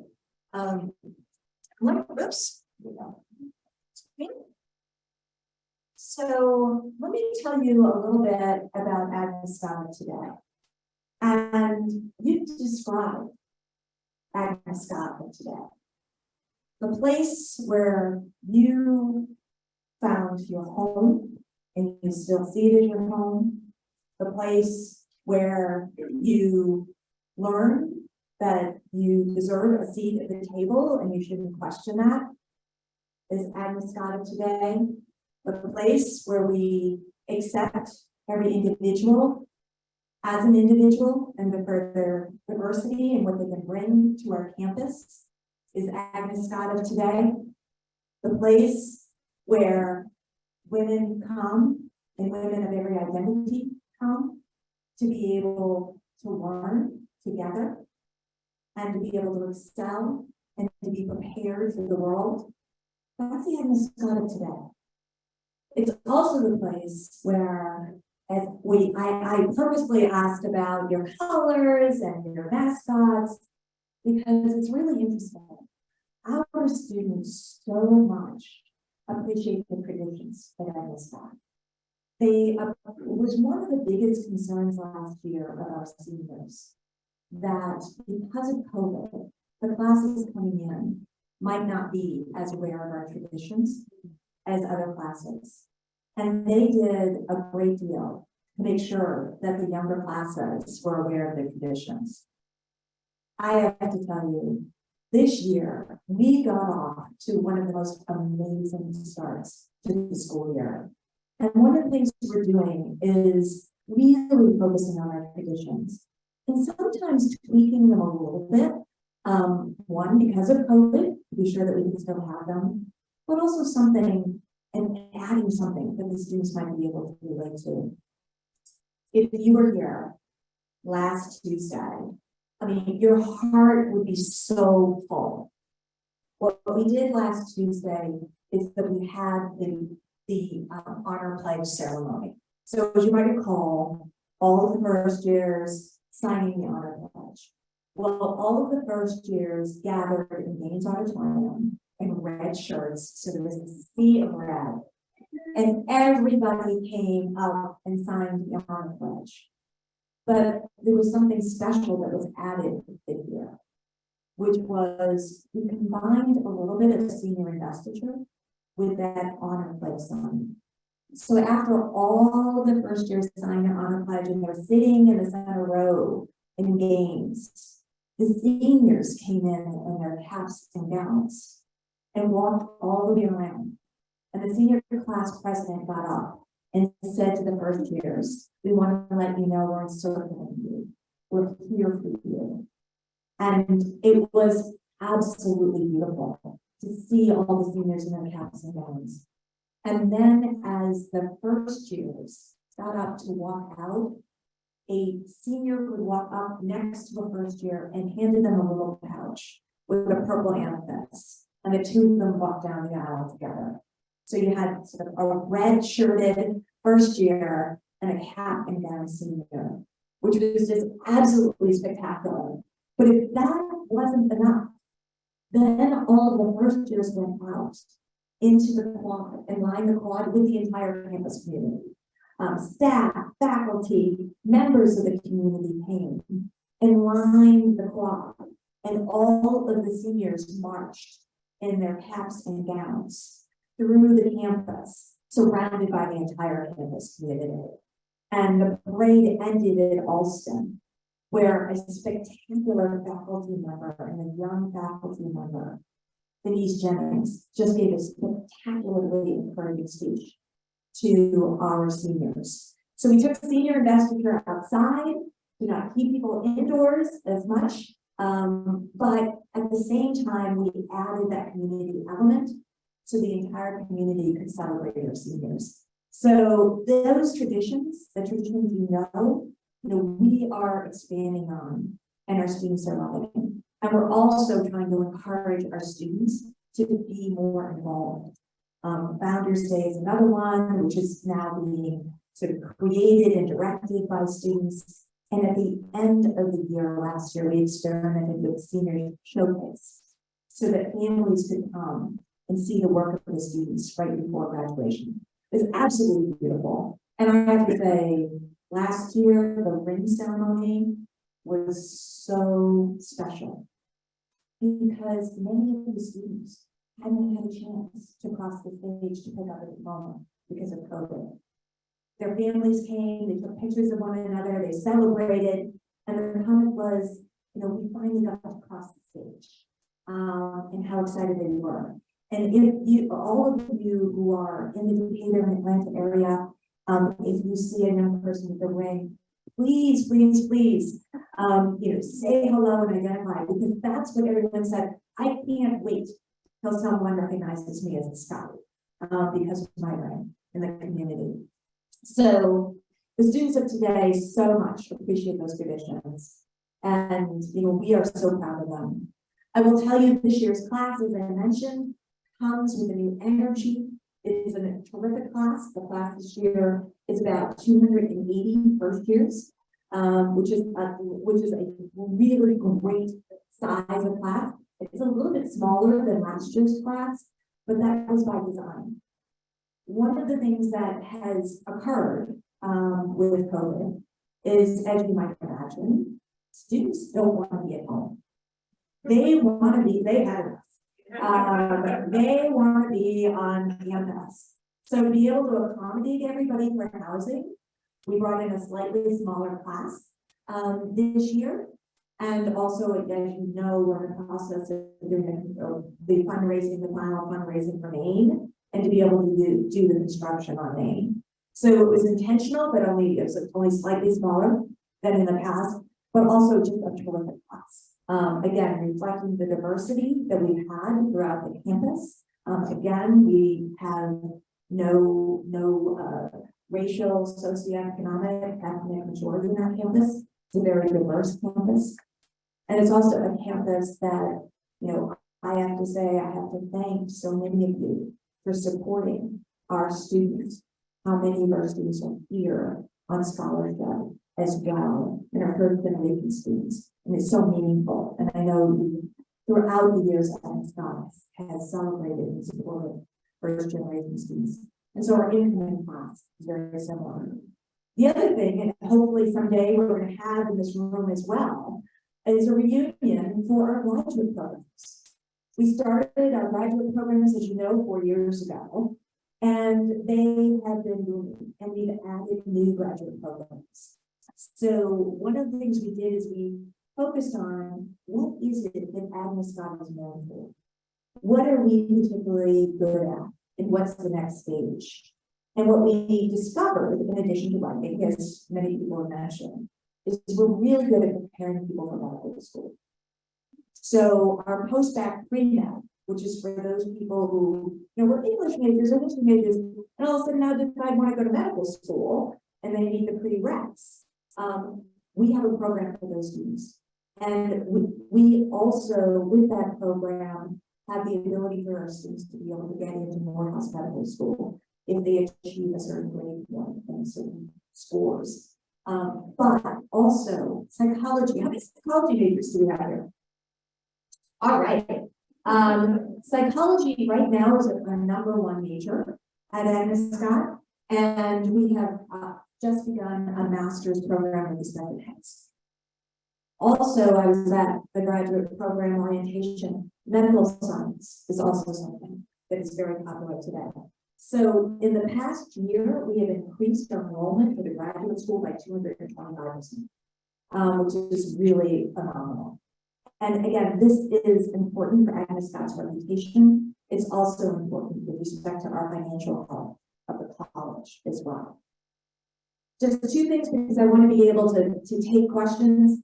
The other things that are incredibly exciting and, you know, are new, and you know, heard about one probably more than the other, is you've all heard about Summit. So again, Summit is that experience that focuses on global learning and leadership development. It's incorporated throughout the curriculum at Agnes Scott. But one of the things that I think is incredibly special about Agnes Scott is that we are combining liberal arts and practical experience. So every first year student has a faculty-led trip abroad focused on a subject matter. Last year, when everyone else was still in a mode that students weren't going abroad, we sent 278 students abroad safely. Yes, absolutely. Everyone deserves our faculty, staff, and students, and everyone was so good to prepare to make sure that the students could go on these trips. And again, we are going to be having rooms this year. Places that, you know, are included are everything from, you know, from Paris to Belize to Morocco to Ghana. And again, it's not a tourism trip. It's focusing on a subject matter. So for example, studying peace building, you could be reading in Mandela, you could be reading about Martin Luther King, and then go to Northern Ireland. So each one of those is part of a curriculum and a trip. But last year, again, if it wasn't enough to be doing something about COVID like that, we had what was our second year experience, which is scale, which is sophomore class Atlanta leadership experience.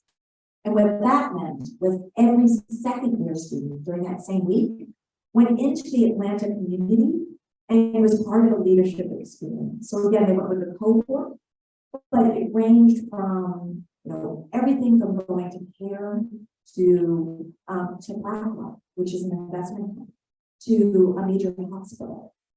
And I have to say, it was really fascinating to see our students, many of whom said, you know, I can't see myself at a place like that. But then they went and learned more and said, wait a minute, there are more opportunities out there than I have ever been exposed to. And that's the last piece, which is that Agnes Scott has been focusing on that connection to education and the work world afterwards. We all know that the absolute best education is a liberal arts education. But not everybody knows how to translate that. So when Agnes Scott, it's part of our job to help translate that. But it's also to help our students so that they can explain it. So our amazing faculty is mapping their courses and saying, if you take this course, these are the skills you are learning that you can apply in the work world. Because people would sit there and say, oh, you know, I was a history major, I don't know how that translates. And you come back and you say, you know, this is critical thinking. You were able to collect data. You were able to be able to do the writing. So it's basically helping our students to explain and make that connection for the work world. And this is, you know, again, something I have to thank so many other people for as well, and helping our students. You all as alums, what you've done, that you have been for them examples of what it is you could do in that Scott education and how important that is. And I know we have mentoring us from the alumni group, but you know, that sharing and being there for them. And I have to say, we were at last year, at the end of the year, we had a panel of students at an alumni event, and they one of the alums asked the panel a great question and said, what can we do for you? It was really interesting. The response was, we want to get to know you. I'd love to have just have a coffee with you. The alum and the student were generations apart, but the students want to get to know you. They want to have that experience as well, and they look up to you. So I want you to know that. So with that, I'm going to pause to see if people have questions. If not, I'll be talking a bit. There must be questions about what's happening today at Agnes Scott, things that you might be hearing from your class. Different people are active on social media. We can talk about that. You know, what is it that, what are you thinking about? Or what do you think your classmates want to know about?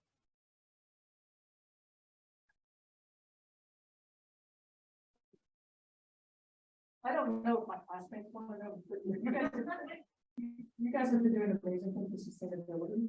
How many noticed the solar panels on the deck when we drove in? Did you just sure? Love that question. I have to say, I've been so honored to be able to work. I don't know how many of you know Susan Kidd was absolutely tremendous, our director of sustainability. Susan is taking, you know, well-deserved break in retirement. And she was wise in the fact that we now have a new director who actually is a scholar. It's someone who was a fellow with Susan. She went on to be the assistant and then the acting director at Colorado State, and is now relocated back to Agnes Scott. So we are thrilled to be able to have a new director of sustainability. Agnes Scott last year, and you may, something I hope you keep in mind for this year, we have a global women's leadership conference. And last year, the focus was on climate change and social justice. that climate change has a greater adverse impact on women and people from underserved communities than anybody else. So we had international speakers talking about this at Agnes Scott. So one, we're learning about it, we're talking about it, we're being leaders in this area. At the same time, we're living it. So yes, on the parking garage, there are solar panels. As we are renovating Maine, one of the things that we're doing is we look at how to expand that solar array so that it will heat and cool Maine Hall. Right now, Rebecca, that has been finished, where you used to remember, or you might remember, there was a parking lot outside. There's now a garden. Underneath that garden is a geothermal field. So Rebecca is now the heating and cooling is all geothermal.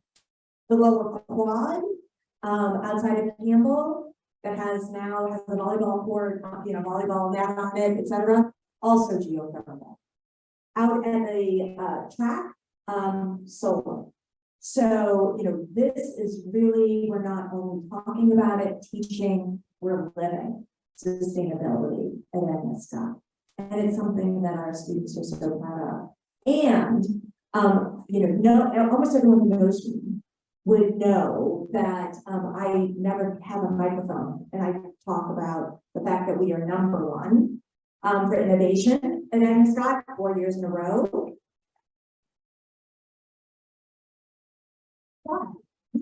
Also, just by Princeton Review, ranked #1 for town gown. So what does that mean? That means our relationship with Decatur and the wonderful relationship we have. Part of that is Agnes Scott with the city of Decatur developed Decatur's climate resilience plan. It's one of the few cities that's completed it. We are getting national attention because our sustainability office and our students helped the city of Decatur to do this.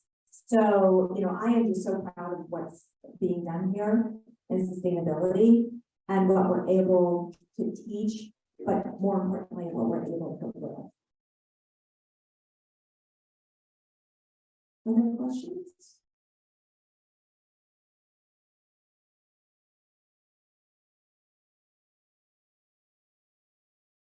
Do you happen to have the statistics regarding the percentages of different students on campus?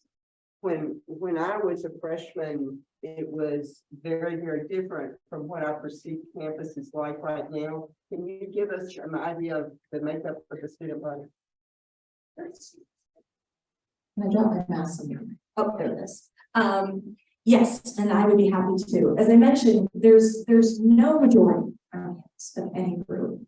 But if you were to look at, as people look at groups on campus, 60% of our students identify as students of color. Now that could be, 30% are African American, could be, other, but 60% are students of color. But the other piece of that is 1/3 of our students are first generation, first time to come to college in their family. And 40% of our students are Pell Grant students. So some of you may have heard about this in the news talking about doubling Pell. Actually, if you all have an opportunity to talk to people about that, it's something you should do. What a Pell Grant is, it's a federal grant for students whose family make an income at a certain level, sort of a lower level. When Pell Grants were first founded, and Congress first had Pell Grants, that was enough for a student to go to college anyway. It has not increased. So the goal is to try to double those grants. That would be wonderful for Agnes Scott, because what's happening right now is students are coming with their Pell Grant.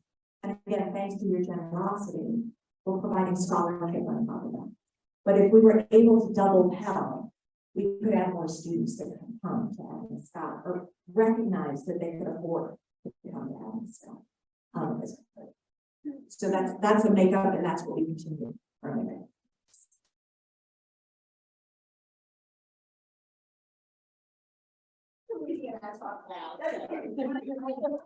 So I'm conscious of the microphones. I'd like to know about the diversity of the faculty on campus. I know that's a big thing. I worked with college students for a long time. You don't really like work with them, work for them. So it's a big topic of my academia right now, like diversity of the faculty and staff and their public positions. And so we're going to make out of that in fact that, faculty positions. Thank you very much. It's a great question, and I realize I should have I don't have the statistics for this year. And it's something that is very important to our students. It's very important to us as well. I can tell you that Agnes Scott is above the national average with respect to diversity in our faculty. But frankly, that's not good. And I should know the number, and I want to say something like 28%. But I'll double check that to make sure we get that done. We really do want to be sure that, again, we're living our values and providing for diversity. One of the really great things is that we actually are having, Agnes Scott alums come back, who are from a diverse community. So those that were teaching are now coming back to teach. And we are contributing to that very unfortunately low pool in higher education of people who were able to go on and get their PhDs, who were people of color, from a diverse background. So we're working on it. We're better than average, but not good enough. That's part of it.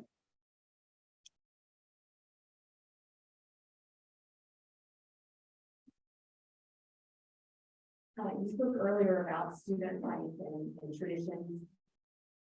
You guys still do academy, junior production? What is that like now?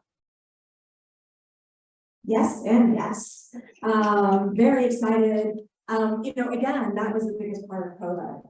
Black Hat even went online. But last year, Black Hat came back in person. Black Hat Week is scheduled for this year as well. Junior production. I have to say, our scholars are so talented, and in COVID, they did an amazing film for junior production, and it is now back in person as well. So, all of those traditions still exist. They're on the calendar. I can't wait. We, of course, explaining to everyone when the quad is decorated during Black Hat, and you have visitors, and what that is as part of it. But we're all so excited, and I even get to go to the formal. So I get all dressed up and get to go and dance, and then I know they will need to leave. But it's been great. Say a little bit about just one last thing about diversity. That I think Scott really is unusual in narrative, but also that we're contributing to improving our community with the certificate program for citizens. That's a great reminder. One of the things in our strategic plan, and I think you all know, or you should, you may know, we have 4 pillars to our strategic plan. So transformative education, a pathway to success for every student, a culture of community, and engaging outside of Agnes Scott, engaging our community. And part of that was to develop a certificate. You all may know that we were one of the first colleges to have a vice president at a vice president level for diversity, equity, and inclusion, Dr. Evos Christina. And we are absolutely delighted that Dr. Christina, along with one of our faculty members, has developed a certificate in inclusive leadership. And that is going to be presented in part at the Global Leadership Conference. So there are going to be a couple modules the day before the Global Women's Leadership Conference, but it's also something that's going to be available for anyone who wants to participate in the certificate. So thank you very much, Mary Frances, for reminding me. Any other questions? I think a huge part of the college's communities is that it's gonna really bear on faculty and staff retention. What does that look like right now? Because I've heard some rumblings, but I don't really know. I don't think we really know what's going on. Great question. Great question. Thank you very much. It is, how do you hear education or higher ed? Okay. It is, one, it is happening everywhere post-COVID, with the Great Resignation or the migration. But education has been hit particularly hard. That one of the things, if the latest survey of higher education done nationally, indicated that 70% of the people, it breaks my heart, 70% of the people in higher ed would look for another job. That it was such a stressful time during COVID. It was so different during that time that people focused on what can I do differently. And it is also in education different than many other areas because it's an area where you have to be present. That ability to work remotely, if you're in student life, you have to be there.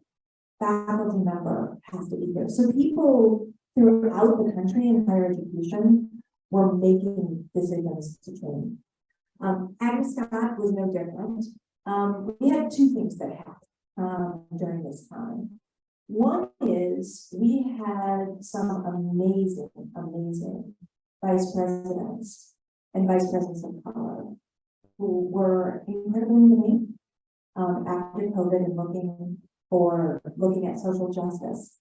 And we were so proud that they had an opportunity, to go, frankly, some of them, you're going to see this problem, some of them, to want to experience it at a co-ed institution.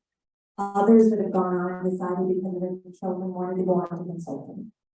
But as a whole, on the national average, Agnes Scott is doing incredibly well. I know it's hard for us to see anybody leave, but in comparison to other colleges, we actually have a very low rate of people leaving for faculty and staff.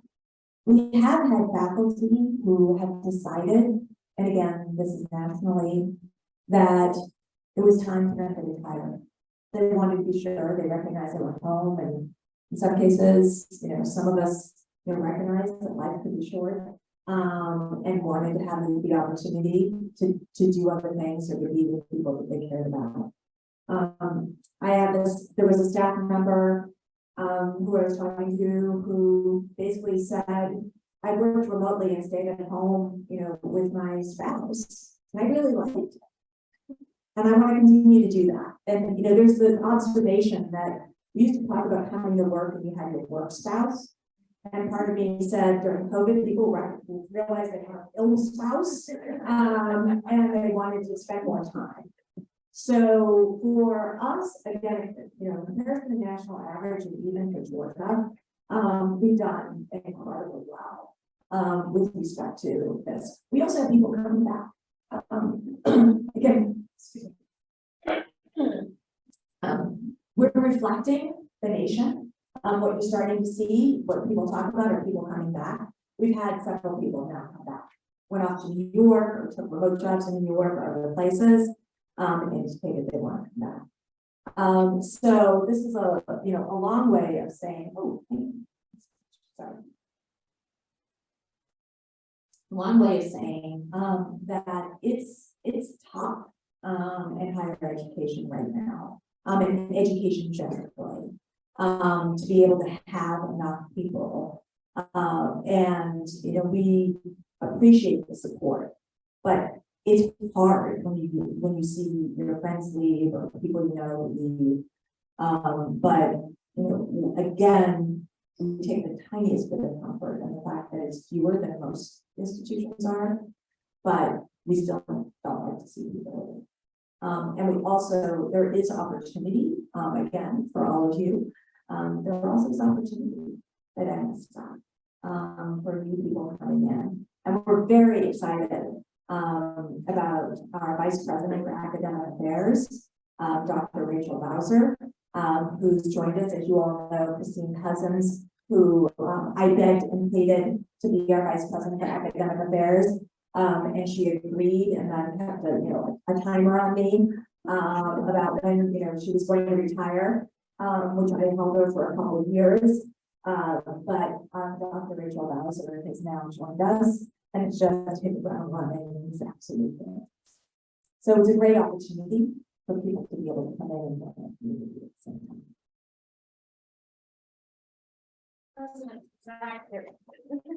Thank you, President.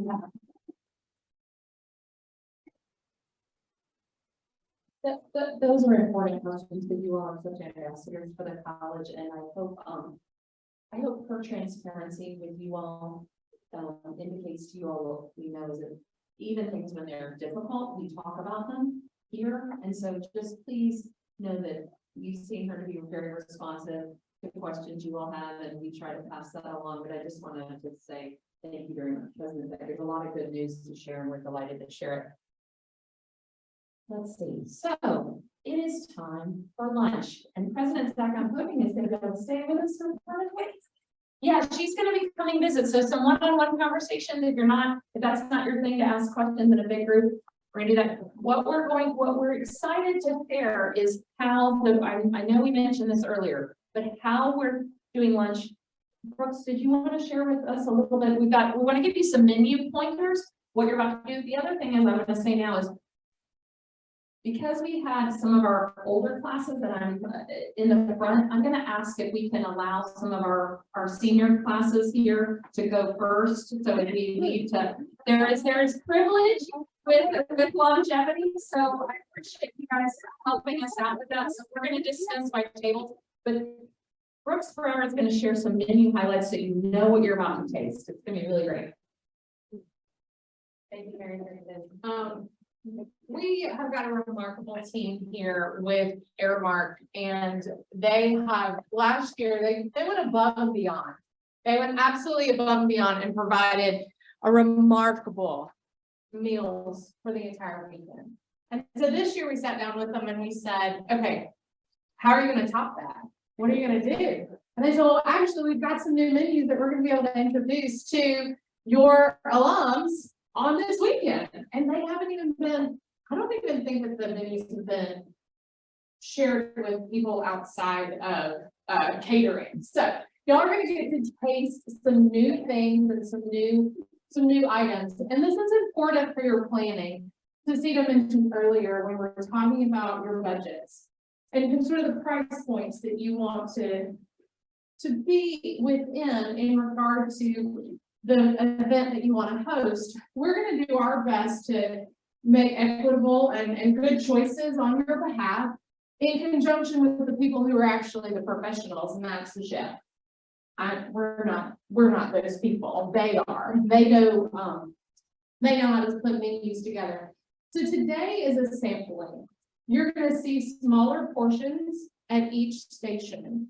And so we encourage you to get a bite of every little station. There's a menu placard at the beginning of each section. The way that the tasting is showcase is set up is there's a table sort of per menu.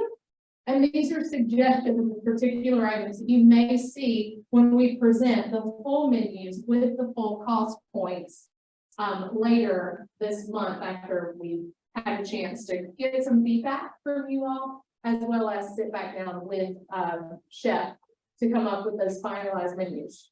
So just to tease you a little bit more and keep you from food for a second, we're going to start with a high-end buffet section. Again, we want to make sure that you've got the opportunity to have different types of experiences depending on the type of event that you want to host.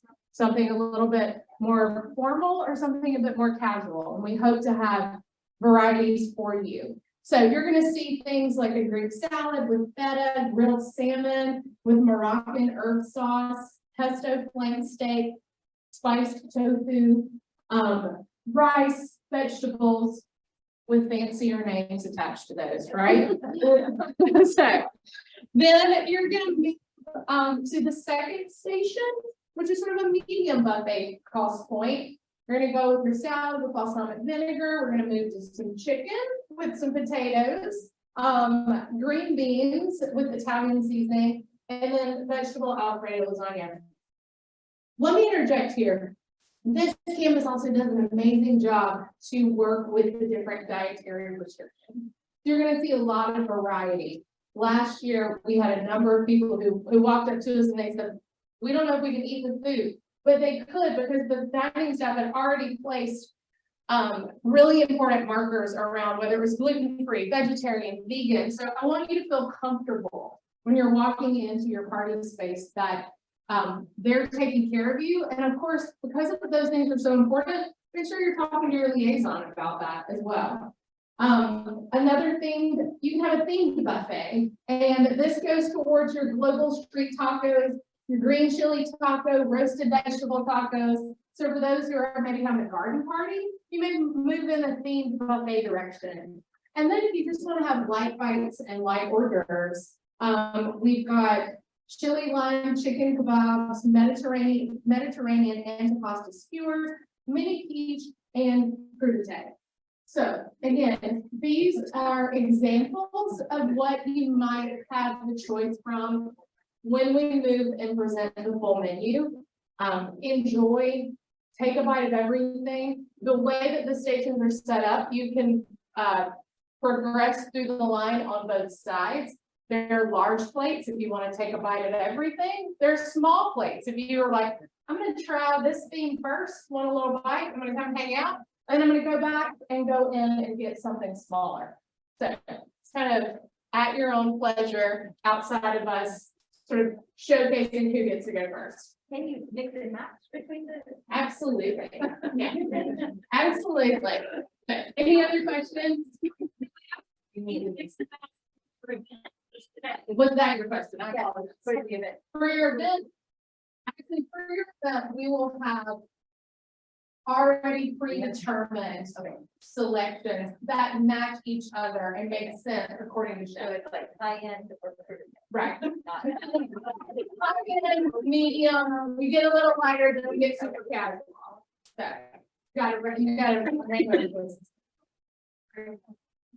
If you want, I mean, if your class is gonna do like a long event, like, you know, if they were having a reception and a dinner, then that would be a different thing. But if you're having a Saturday night party, like, which is what is planned on campus, just, it is pick one today, try everything. Yeah. Okay, so are your mouths watering or your stomachs growling? We're ready. So we're gonna start with our classes of 63 and 68, followed by our 50th reunion class. And then Passing out some forms, and that's great, but I want to get you in. One of our first resources is a resource about swag. Everybody knows Agnes Scott's swag is so important. So before I do that, we did a little drawing for some Agnes Scott swag here in the group. So in the spirit of you have to be present to win, if you saw my colleague Tacita rustling around in this basket, you know, we did a drawing. So all of you who are in here are eligible. So I have my first item is an Agnes Scott water bottle, and the winner of this is Ruby Bloom.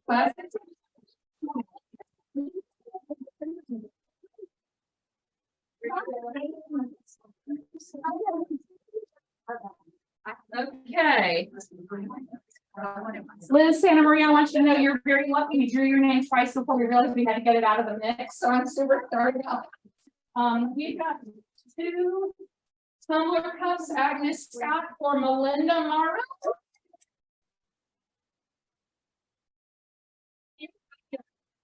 There we go. Color changing tumbler cups.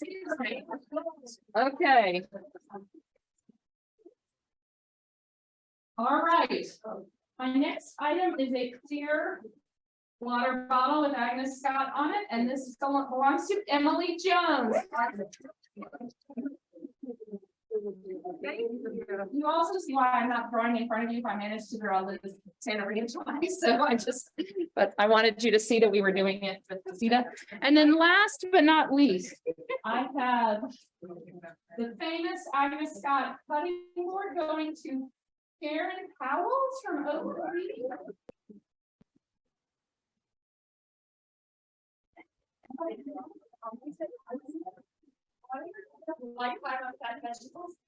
And then last but not least, our mystery coffee cup to Adele Clemens, 1980.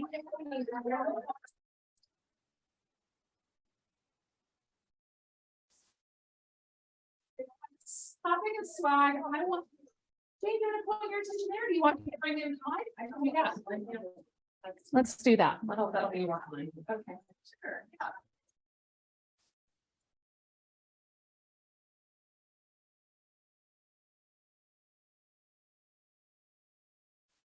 Well, good afternoon, and it is an absolute privilege to be here as a guest.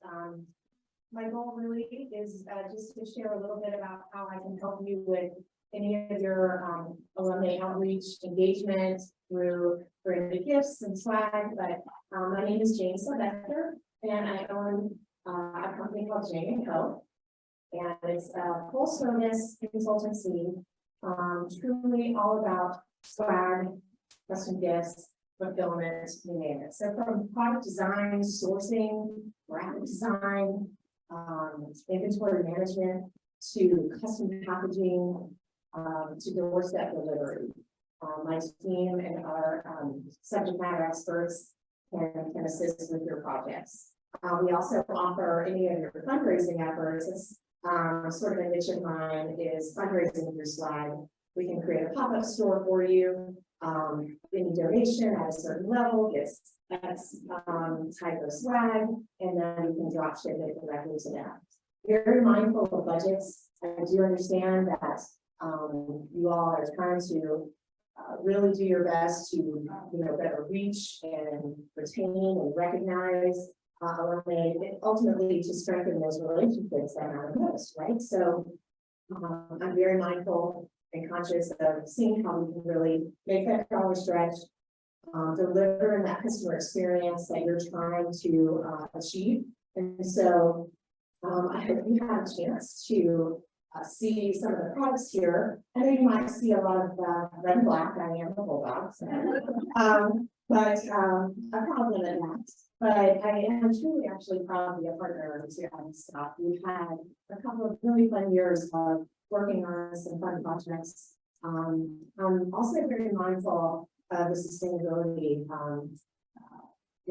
factor there as well, to really make sure that we're looking at the best products that truly reflect the mission, vision, values of Agnes Scott. And so I know that being mindful of the packaging materials, of reducing any unnecessary plastics when we can, reusable items, things like that. So let me make sure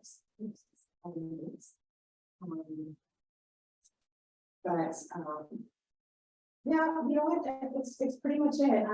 Just to, as far as my background a little bit, just as far as, I've been in the fundraising space, custom gift manufacturing space for almost 20 years now.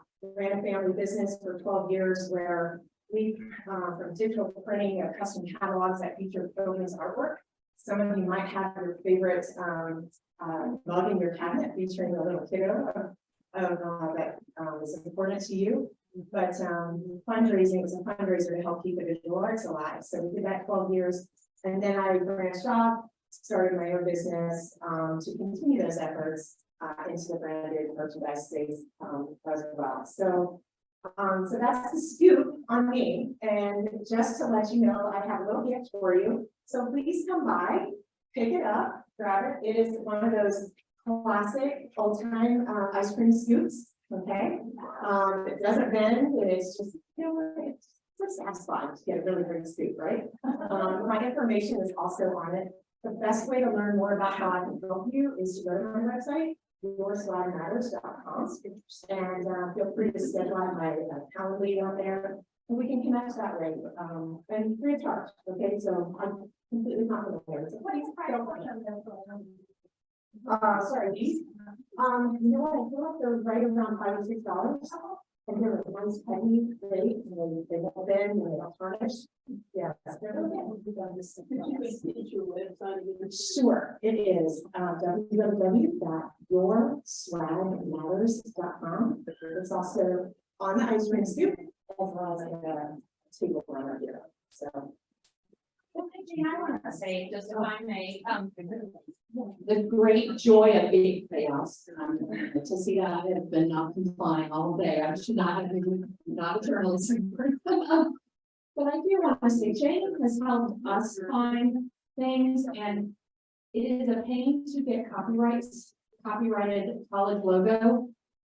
Jane has also been a creative partner with things. And, you know, what I would say is the great joy of an alumni director to shine lights on you all, but I feel like she's an honorary Scotty. When we were in COVID, she helped us put a box, so we were shipping a reunion in a box to folks, put together some really fun stuff. And I would just say, one of the things that she's helped us do is the scale of your order affects the price. So if classes are sister classes, or want to get together to help make something more economical, I would highly encourage that. So there's opportunities to be creative.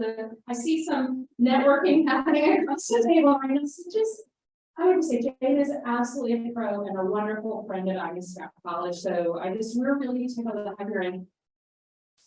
So Jane, thank you. Yeah, so, and what I'm gonna do is, so Jane's not going anywhere. But we're gonna pivot to give you about 15 minutes or so to, I know Brooks has been walking around with the plan on the page of stuff we want to capture, so we're gonna be quiet, let you guys put some pen to paper. The other, we want this feedback, there's other feedback we want too. So I'm gonna give you, before we leave, a subject line so that if you all want to send us feedback, so that I know how to route it, so that it doesn't just end up email 574 in my end. So, but we know that, so we want that, but during that planning time, please feel free to come by and see Jane and see what kind of cool things you can do. So 15 minutes, I'm quiet, then we'll do Q&A, so this is the time to be capturing this question too. But we want to get you guys to wine and enjoy the rest of your Saturday.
last raffle that I'm gonna ask my colleagues to come up here. I'm gonna have all of my colleagues, the annual fund colleagues for Q&A up here too. But I'm gonna have, really do me the honor of pulling out of your leg. As long as it's not Liz Santa Maria, we're good. Okay, I got two. All right, Dave, that's good. That's perfect. So these are for the floral arrangements that are over here on our side table. So I have Shymika Hunter.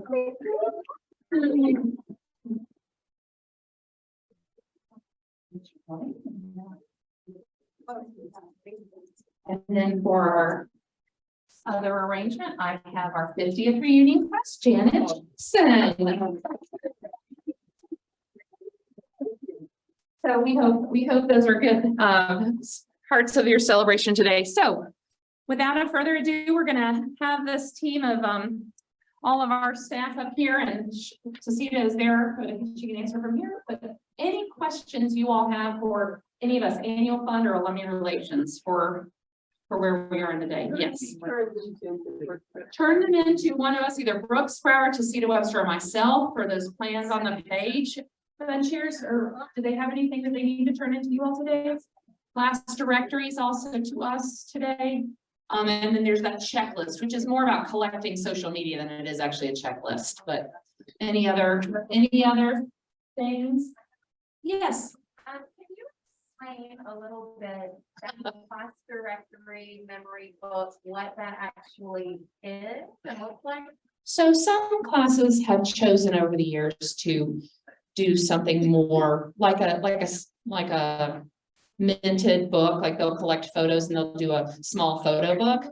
That's one option, particularly for those large milestones like 25th and 50th are especially meaningful. The other thing is, those of you who are class secretaries or any of you all seeing your class directory today, you're like, well, you want to print these up. That's, just doing a printed version of that is sometimes a nice part of a reunion to make sure everybody has, an updated. So that's all. Those are just ideas we wanted to make sure we got in front of you all.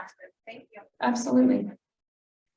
Any other questions? We've tried. Yeah, Liz. Speaking of the class directory, when it says re-enrolled, and there, what does that mean precisely?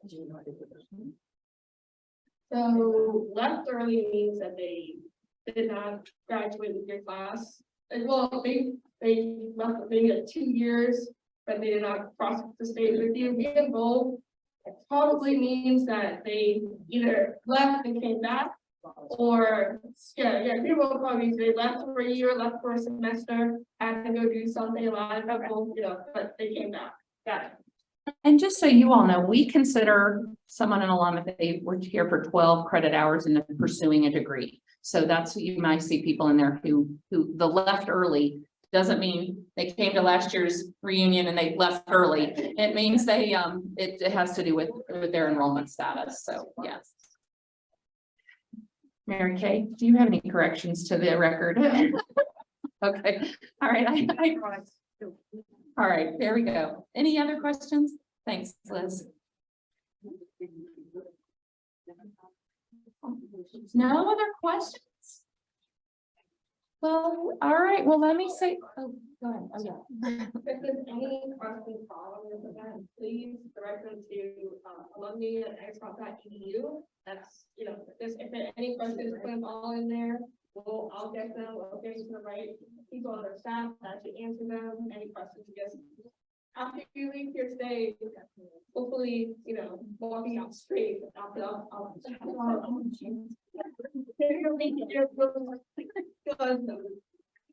In addition, or you can reach out to who your class liaison is. But the other thing I would ask you when you send those questions is please do in the subject line, put your class year and reunion boot camp question. I think that'll help us know how to respond to you and how to get it to. So if you would put class year and reunion boot camp question, that'll help us, or feedback. So, okay. Well, okay, yes.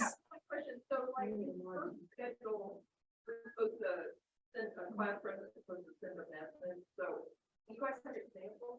When we reach out to that, when we send you a reminder for that, we'll give you an idea of what it is. That is basically, as class president, we want you to set the tone for the year and sort of kick off that this is our reunion year, but we'll send you a more specific request at the time we request it. So, Good. yeah, which is why today we want to make sure we know exactly who we're sending those to. So, okay. And that one point of contact for your reunion, be it your reunion chair or your class president, just or whomever it is, let us know. Yeah.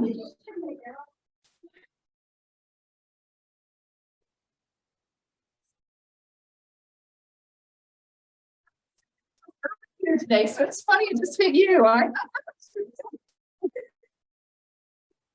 Yeah, those are things I cannot, the mysteries of the universe that I cannot comment on. I'm afraid. The sisterhood of the traveling hot flash. So, thank you. Yeah. Okay. Yeah.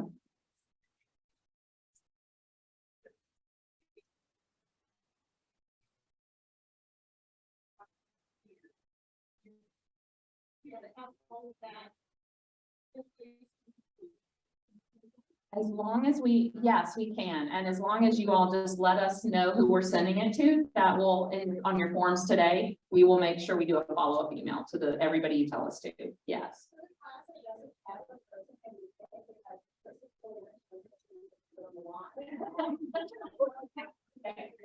Other classes may claim, we know there are a bunch of you guys. Sorry about that.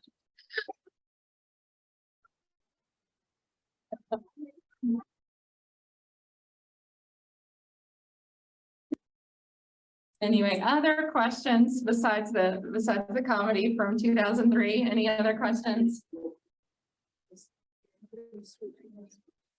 Yeah, enjoy the wine, but also on behalf of all of us, thank you for giving us your Saturday. It's one of the many things you give to our alma mater, and just it's a pleasure and a privilege to be and see so many of you today. So thank you. We think it's going to be a really fun year, and especially after today, we know it's going to be a really fun year. So thanks, and yes, please enjoy some wine. So all right, thank you.